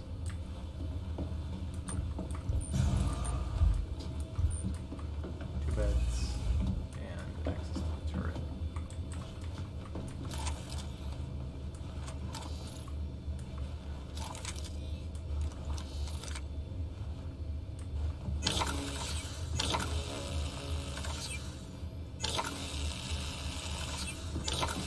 Basically, this is something that this is a multi-tool, but it doesn't really do anything on this at the moment. But it's basically the first implementation of a tool that will support repairing certain systems in your ship. So, like, right here, storage, replace me gun right there. Use it again.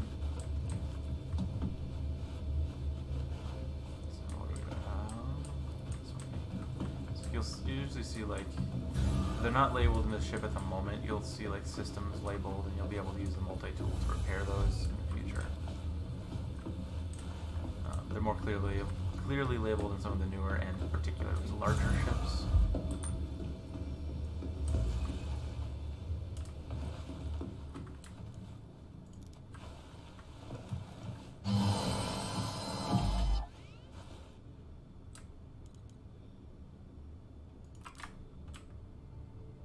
Hello and welcome aboard your Drake interplanetary craft. Your systems are online.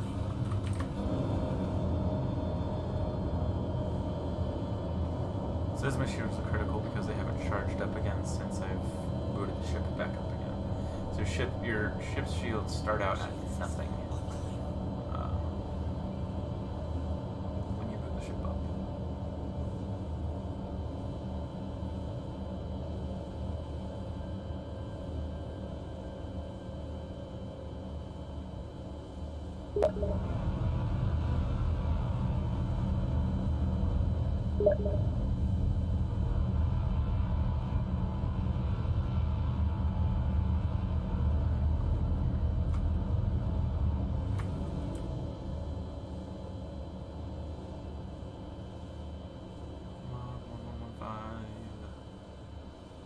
Using a lot of fuel to do this. A little under 100 kilometers, or 200 kilometers. Almost there. I will be okay breaching the atmosphere at this point. Sorry, just been at this for almost 2 hours now.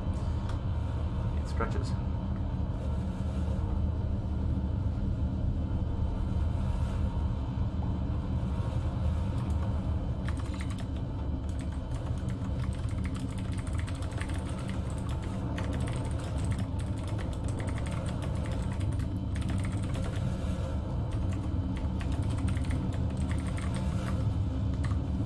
Yeah, it can, but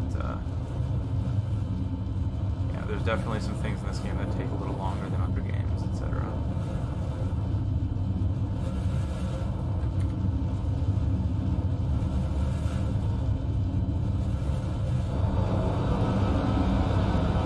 I think we're at a reasonable part to start an actual ascent, or descent. Use the right words today. So as I come in, you'll actually come in real close, usually within 10 kilometers.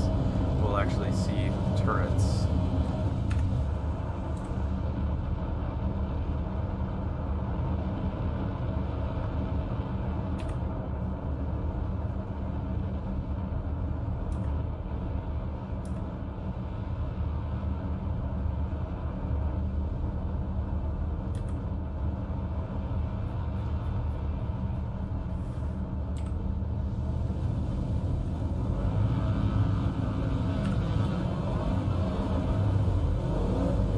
Yeah, this is actually the third iteration of this particular ship, the Drake Cutlass Black. Oh, the black, by the way, is the only Drake Cutlass that's flyable in the game.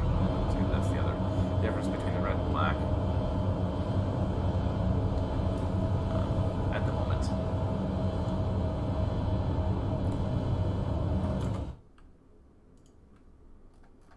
And why am I tagged?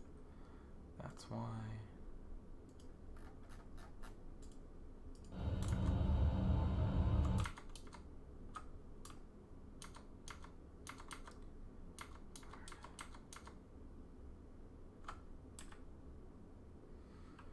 Turnaround on getting the new stuff in the game is dependent on what it is that you're trying to get. And unless you're talking about the development time, in which case, it really depends. Again, there's a dependency on like certain things. What do you want? What it is.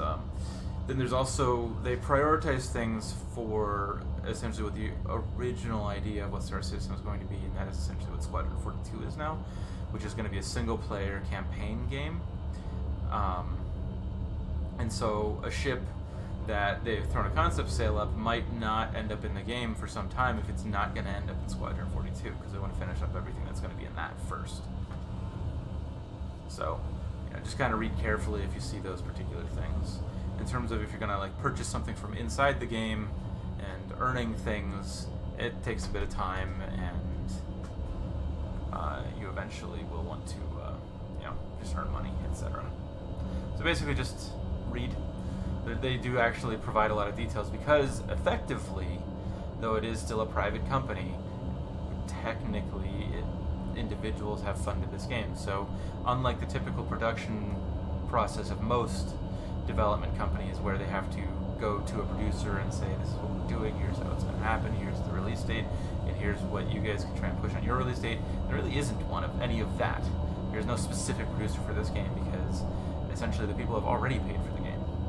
So ultimately, they try and be as transparent as possible in a lot of the things that they do. And I'm going way too fast. But there is a lot of people who complain that say they haven't been transparent enough. But you also need to be aware that it is still technically like Kickstarter style funding, in that there is no 100% guarantee. There is quite a lot of game already, but there still is no 100% guarantee that it's ever going to be what would be considered fully feature complete. So that's something you always gotta, you know, think of and be wary of. So here we are. Here's another biome on Orville.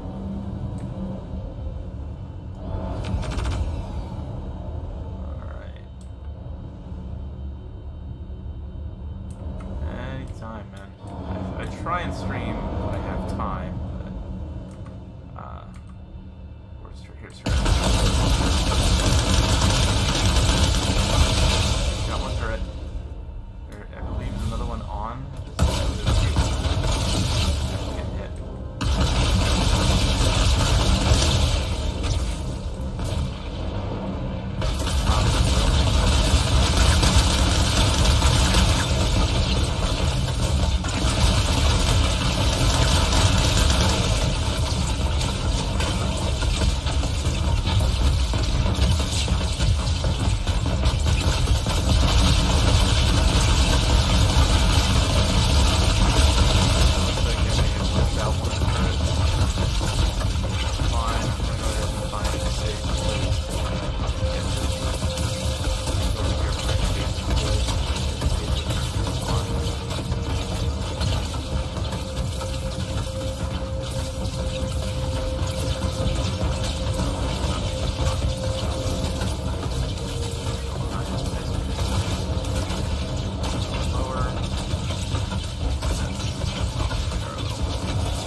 Glad you like it.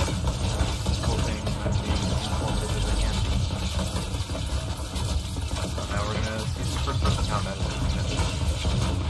Totally glitched out like does happen.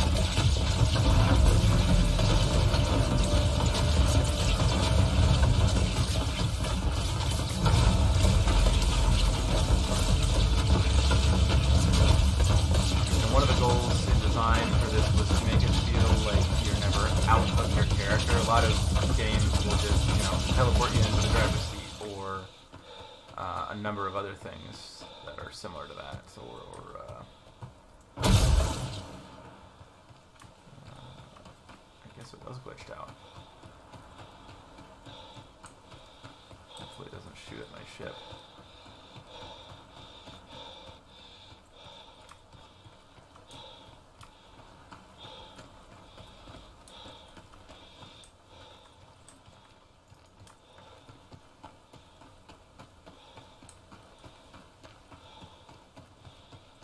So this would be a pretty good example of playing an NPC or a versus NPC mission with a group of friends, and you'd have that hammerhead that I went by earlier, that really big ship with the turrets, where the pilot could bring you in close. The hammerhead's turret people could just take out all the turrets that are on the ground real quick, and then you just work your way back. Then it lands, drops you guys, and then you work your way in.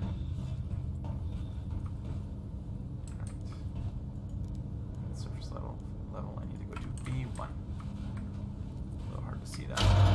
Here we go. So there is that, and there is leaning left and right, crouching, and leaning prone. Just in case. I'm facing the wrong way.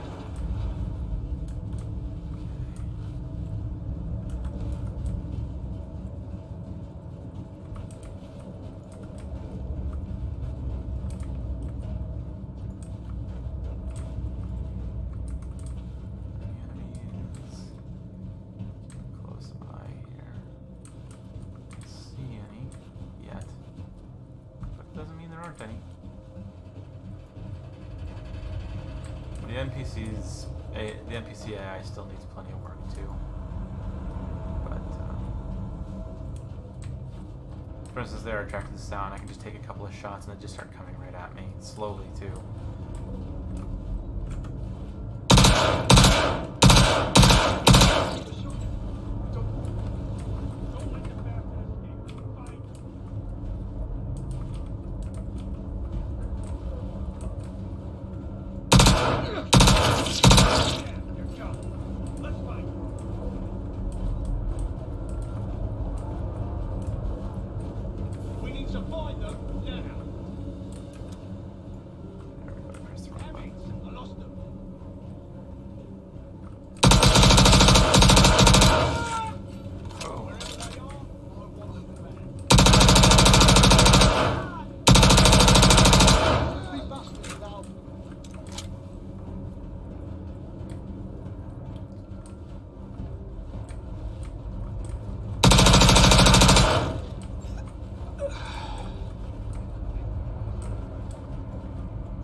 Double check my equipment here.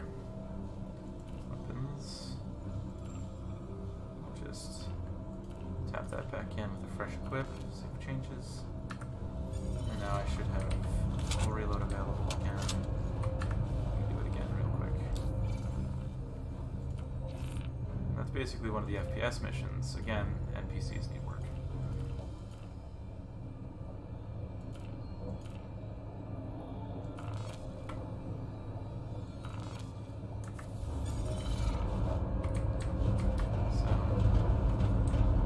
There's other missions that can take you down and do these as well.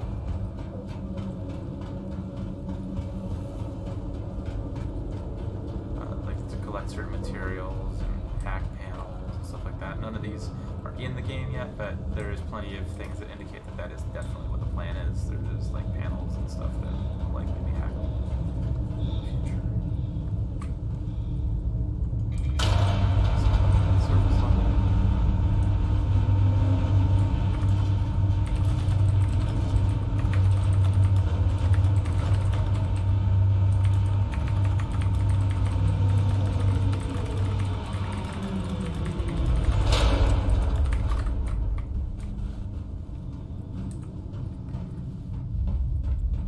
We are in an open PvP area. If someone else can. Well, thanks for the follow, Ravier. Since we are in a PvP area, do always try and keep the head on a swivel there.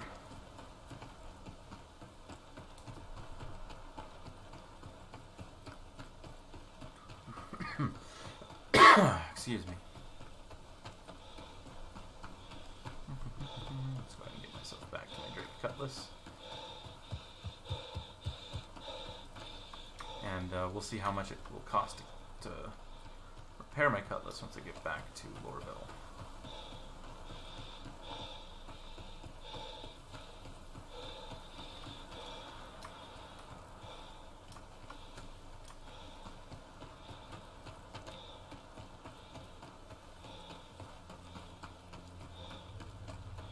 By the way, I only get notices of follows on Twitch at the moment, so if you followed on any other platform, appreciate that from you guys as well.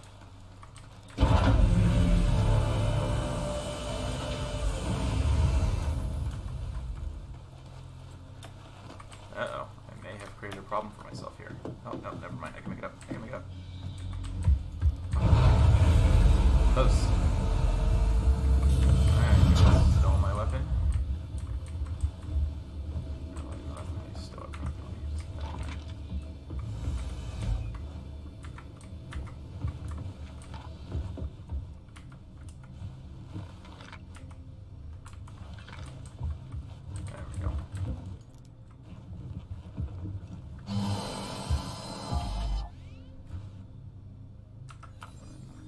Up.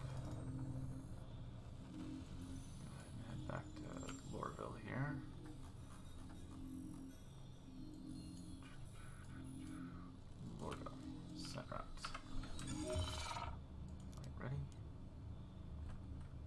welcome aboard your Drake interplanetary craft. Your systems are online. Run away. Shields aren't up yet. I gotta get them real quickly.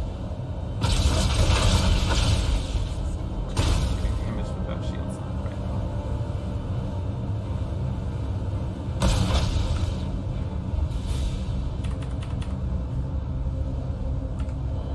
Okay, made it far enough away.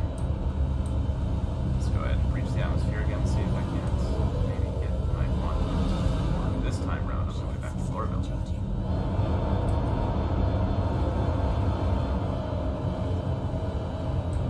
Alright, let's go on to my power manager. Overclock my shields. Stop. Can I get damage to my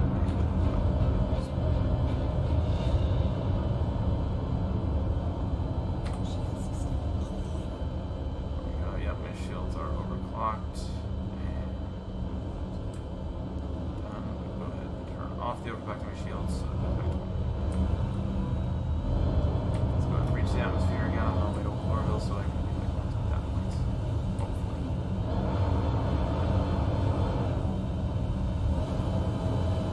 I wonder if I do. It's too close.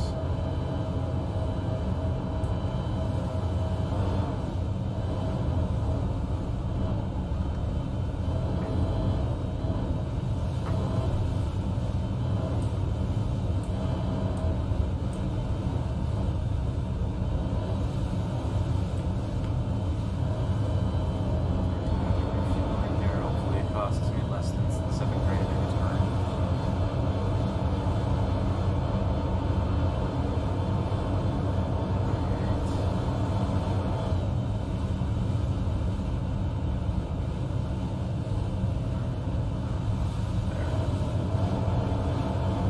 Great, perfect.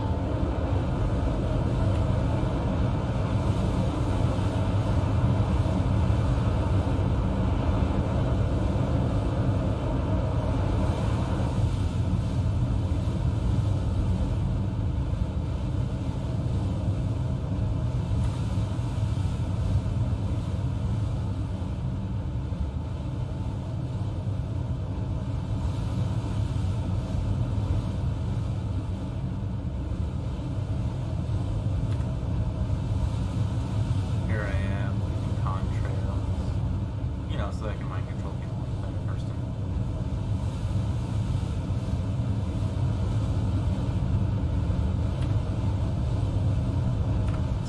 Shit.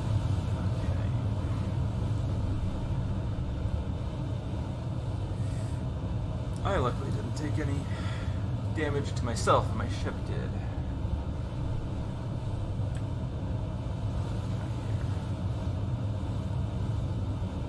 I forgot that you do that.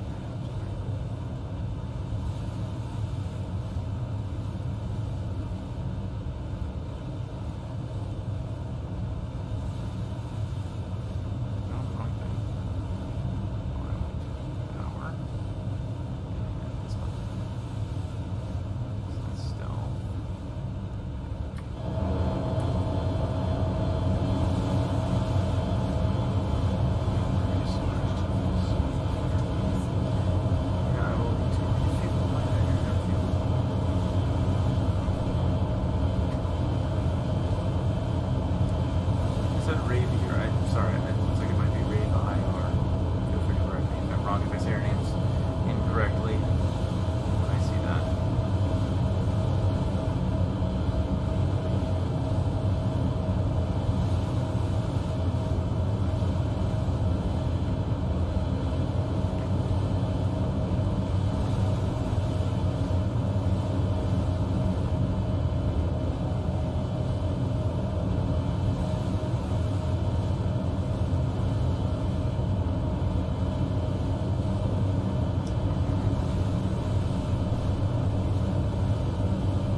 honestly, the latency and graphics issues were so bad I refused to stream at the time.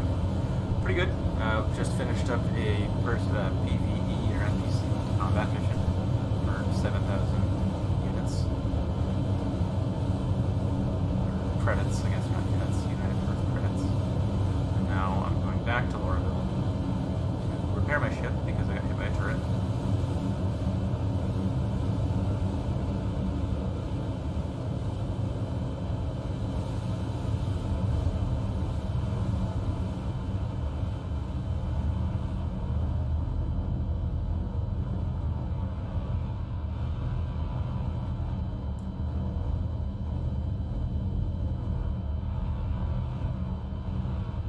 Hello, son.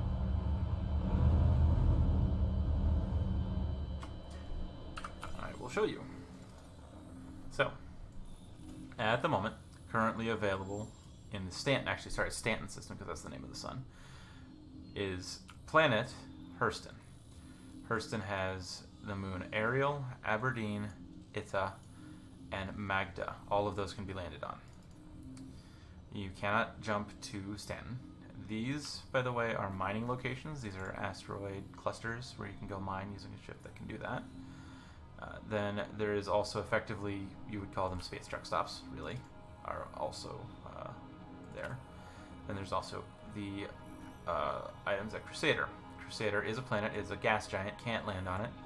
But then there is Port Olisar, and then the moons of Crusader are Daymar, Yella, and Selen. Those also can all be landed on. Yella has Grim Hex as a satellite, which is another space station inside of an asteroid. If we go back to Crusader here, Selen has Security Post Korea on it, or at it, orbiting it. That is basically where you can clear up your crime stat. Crime stat is what you can, is effectively, if you end up doing PvP stuff, you end up building up your crime stat, which basically means you're a criminal. If you get it high enough, there is a public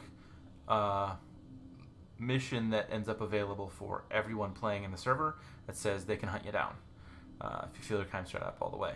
So you might want to go to Security Post Korea to clear out your crime stat. The higher your crime stat it is, the longer it will take, and you actually have to keep going to the panel that clears it.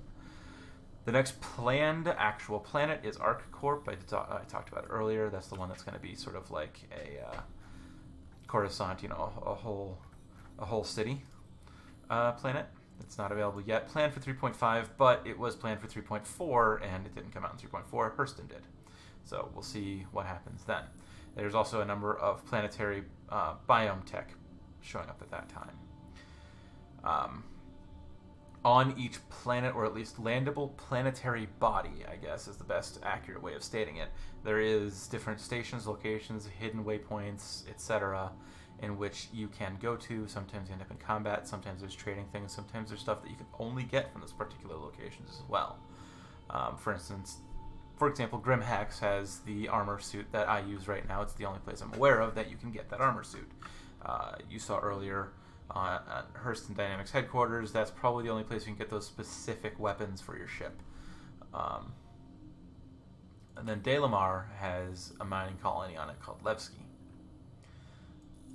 As far as I know, there's no other outposts on Dalamar, but who knows? There's all kinds of hidden secrets. For instance, there has become a sort of in-joke amongst players of this game involving a certain franchise of noodles called Benny's Noodle Company or something like that. I'll probably end up slapped by half the community by saying it wrong. Anyway, there was like a hidden mission that wasn't actually a mission, and it basically, you just followed some clues and some specific locations until you found vending machines for Benny's Noodles laid out on a particular asteroid near Grim Hex in a way that was basically a Stonehenge layout of those noodles, and it played like a little bit of the Benny's Noodles commercial that was made up by one of the community members' music. It's actually just sort of one of those secret things. It's not a specific mission. You don't earn anything for it. It's just one of those little hidden things that gets thrown in there. There's other Easter eggs, like there is a cave at Grim Hex. I know most about the Grim Hex ones because this is where I spend the most time looking for things like this. that involve things of like there's a Ripley was here kind of Easter egg and stuff like that. So you got Alien, and there's you mentioned earlier there's something that looks very Blade Runner-esque. There's sci-fi inspired. A lot of people ask me, so what is Star Citizen? And I usually describe it as the space and sci-fi game that we've always wanted. It's just not done yet.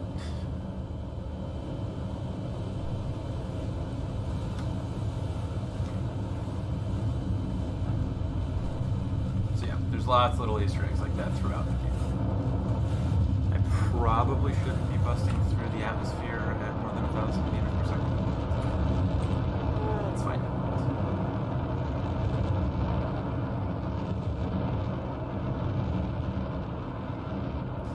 As you've also noticed, there is actually a day and night cycle. The planets don't actually rotate. Or no, I don't remember. The planets don't rotate, or they don't orbit. They do rotate. They don't orbit yet. But there will be orbits soon.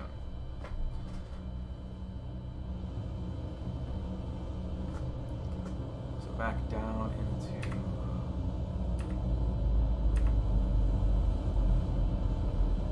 Lorville we go. Go land there.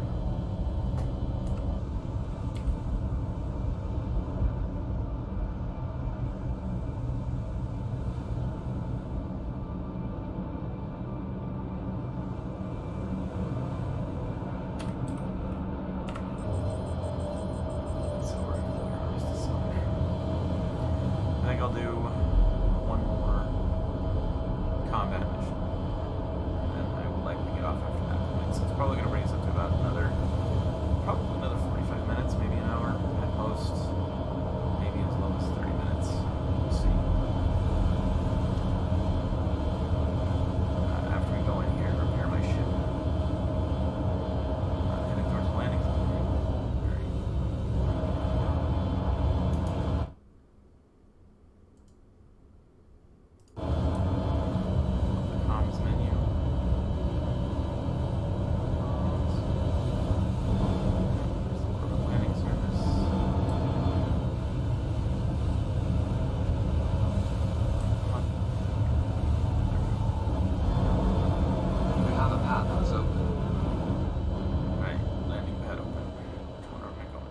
That one. Let's remove myself off to the side a little.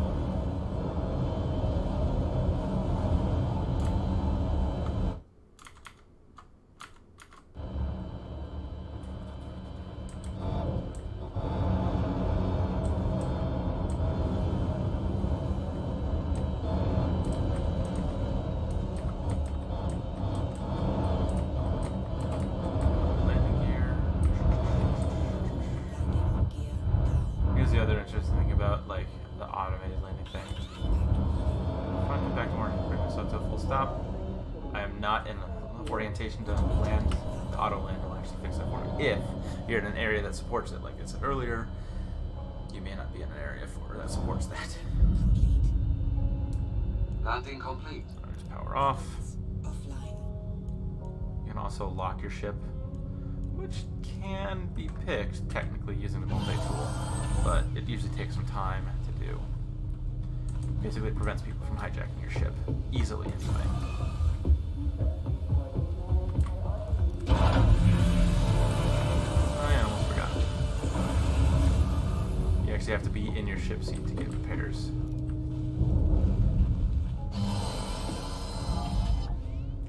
So let's take a look here. Repairs and refuel. Yep. So the couple of hits I took from those turrets, only about 13 UAC. We'll restock my weaponry, refuel everything, confirm it all. A lot less than the 7,000 that I earned. So let's go ahead and take a look at personal. I already did that one. We'll go to a different location here.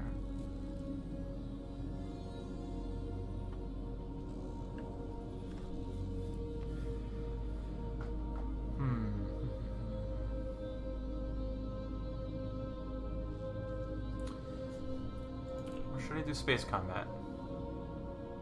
Appreciate the follow, Dark Ninja. Thank you.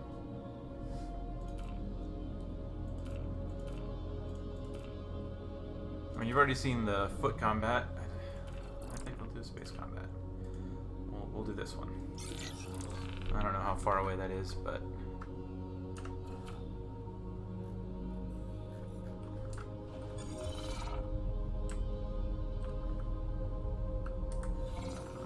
let's go ahead and open up.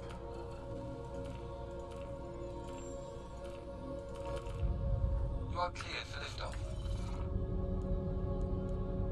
We'll just close the exterior. Flight ready. Aboard your Drake interplanetary craft.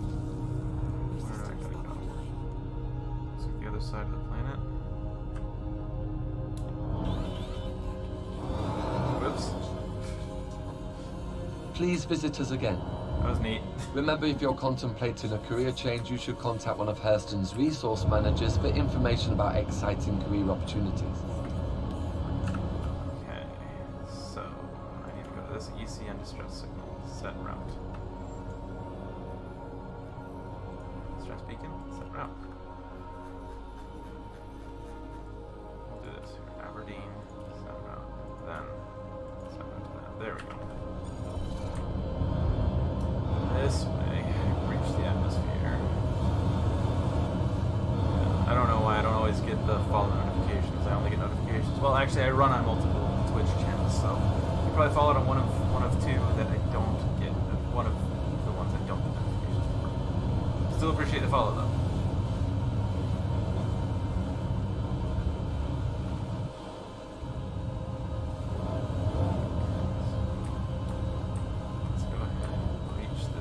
Atmosphere again. After I realize where I am. Okay. Go this way. And once reach the planet atmosphere, we'll be able to use quantum travel to get to where we need to go.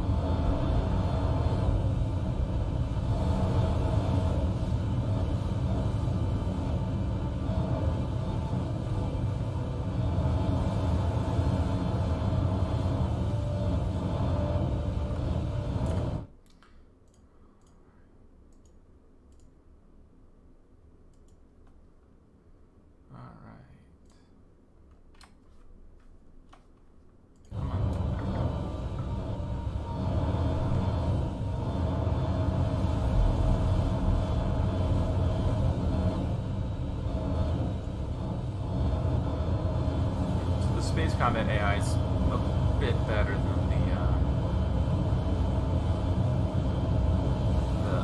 on-ground NPCs, but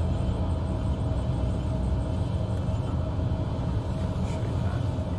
And of course, when there's an open PvP, if there is any people I end up having to contend with, there is a significant difference, of course.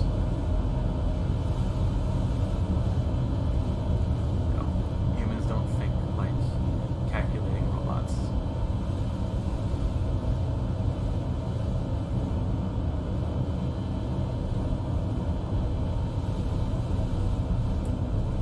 It's taking a little while.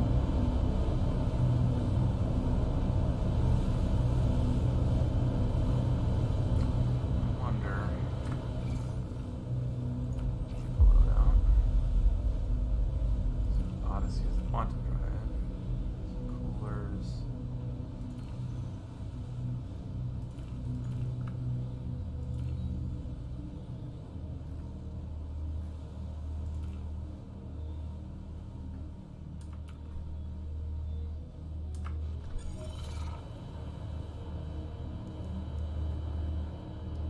Can I overclock the coolers? Can I push a little more speed out? Oh, yeah. No.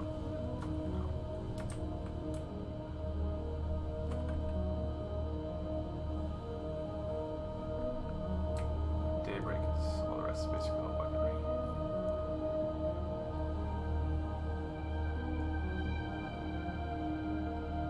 There we go. Thrusters, but you can like power them on and off. So turn the autoclock off on the coolers. We've breached the atmosphere. So let's see where we need to go.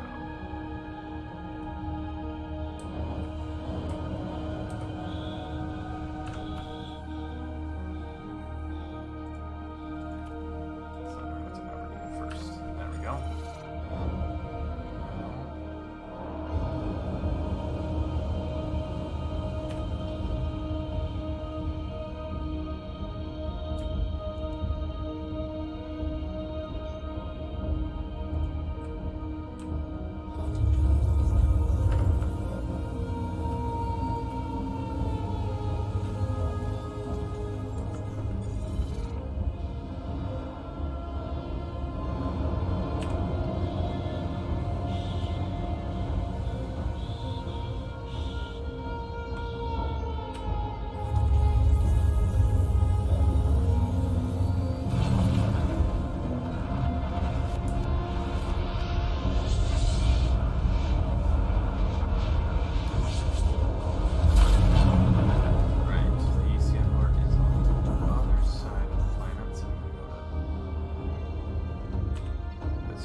I thought I was done for. Detritus around These here. bastards won't let me fix my ship. It looks like a fuel I'm gonna die. tank. I'm gonna die. So now I need to protect the civilian. There's that civilian. No, where are the enemies? I don't see any enemies.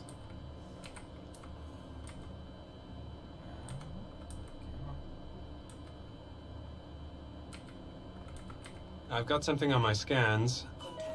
There it is. So I can lock on, middle mouse click, throw a couple out.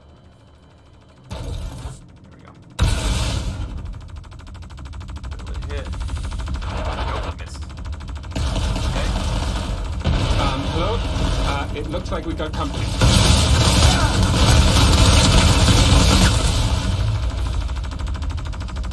This guy is just... Sort of see the... This isn't so fun anymore. Awesome! Where you but we're here in space, that could change. Moment.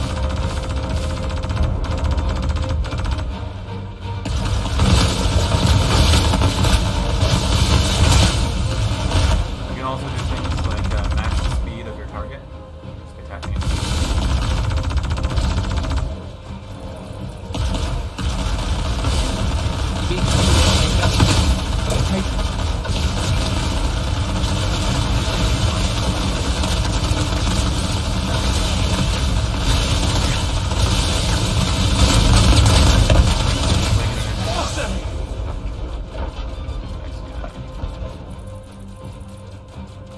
Missiles at him.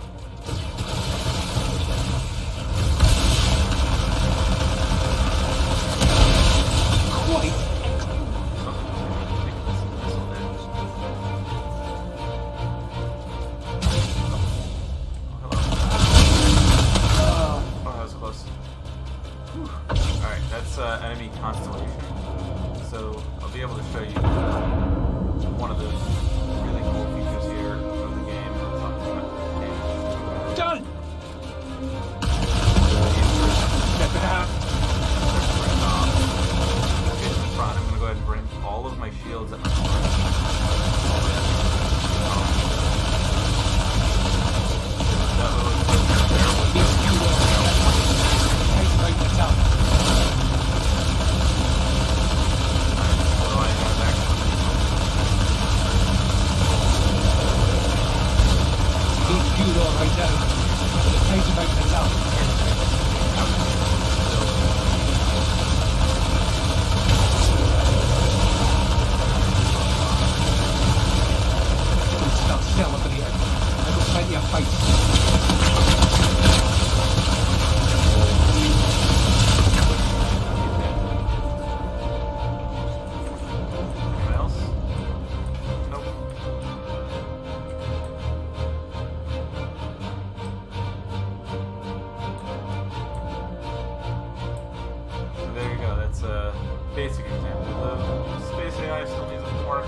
stuff. Alright, so I just gotta check everything to get a job. I think it shows up under personal or something like that. Mercenary? Appointment. From but I'm not gonna do that. I'm just gonna go land myself back at Lorville again, and then I'm gonna go ahead and sign off at that point. Appreciate you watching, following, listening, and interacting. I'll try to keep a regular schedule. I'll at least try and do this Sundays around the same time. I think I started around 6 p.m. U.S. Eastern. That said, I am married, so there may be times where my wife wants to spend time. So, we'll see.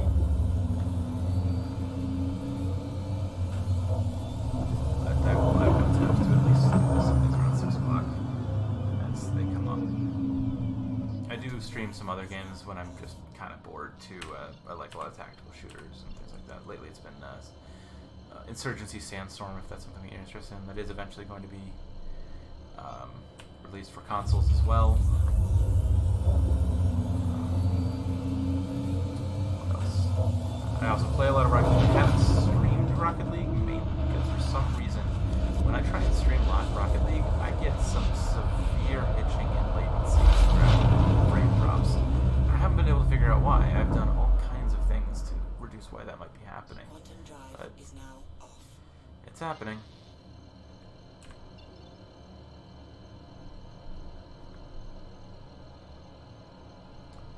So back to Lorville I go. Gonna go land, repair, and sign off. An interesting thing is, though it doesn't always work, you can technically sign up from inside of a ship while it's not on a planet or a space station. And that ship, and you should spawn back in the next time that you log into the game. Like I said, it does not work all the time, but it is a feature that's supposed to be in there. So ultimately, true persistence of location is one of those things that's being worked on. They're saying that the full implementation of all forms of true persistence is supposed to be sometime in 2019, could be earlier. Or, I mean, sometime in 2020 could be earlier. It's hard to say for sure. The idea being that if you, say, grab a coffee mug out of one of the habitation pods and then take it out into a forest on a planet, if you come back to that area, you're going to see that same coffee cup, unless someone else took that coffee cup. That kind of stuff. Or you dropped a weapon. It's still going to be there when you go back. Right now it's all pure cleanup, which is making me think that there's going to be a huge database of item positioning in this game. So I don't know how well they're going to implement it for everything, but certain things might, do better than others.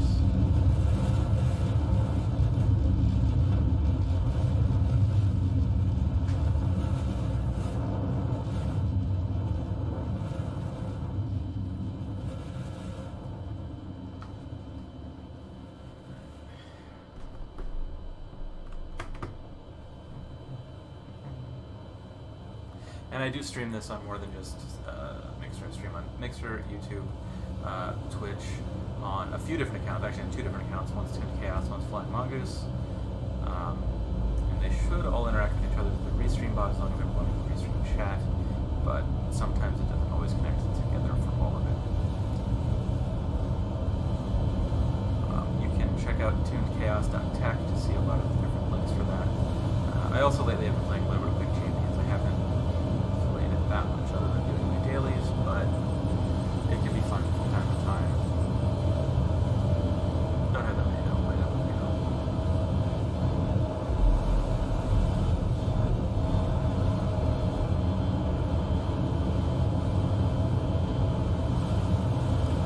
Alright, let's check the comms. Close to one. Oh, there you go.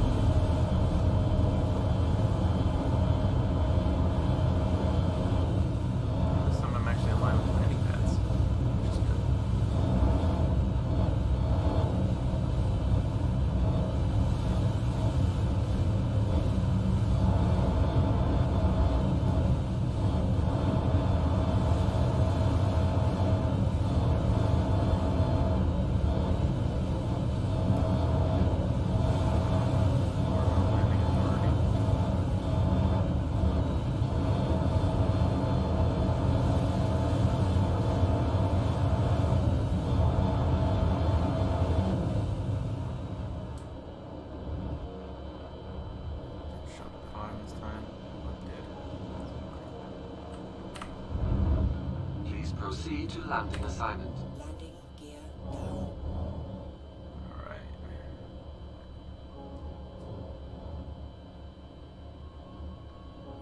One of the first things I did when I found out that there was automated landing was I actually turned my ship upside down to see how well it handled reorienting the ship. And the answer from upside down is not well. Not well at all. I ran into so many things doing that.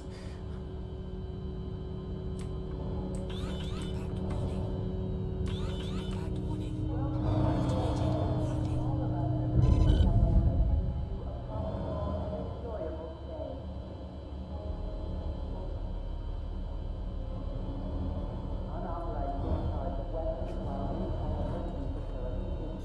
Landing complete. Power it off. Landing complete. We will head to the repair. This is not available. Maybe I should have it turned on. No, apparently I'm undamaged. I guess nothing got through my shields that time. Alright. Weird, but that's alright. Let's show the example. We'll see that there's a HUD problem because I'm seeing some indicators that are from the map. But here's an example of logging off from inside of a ship.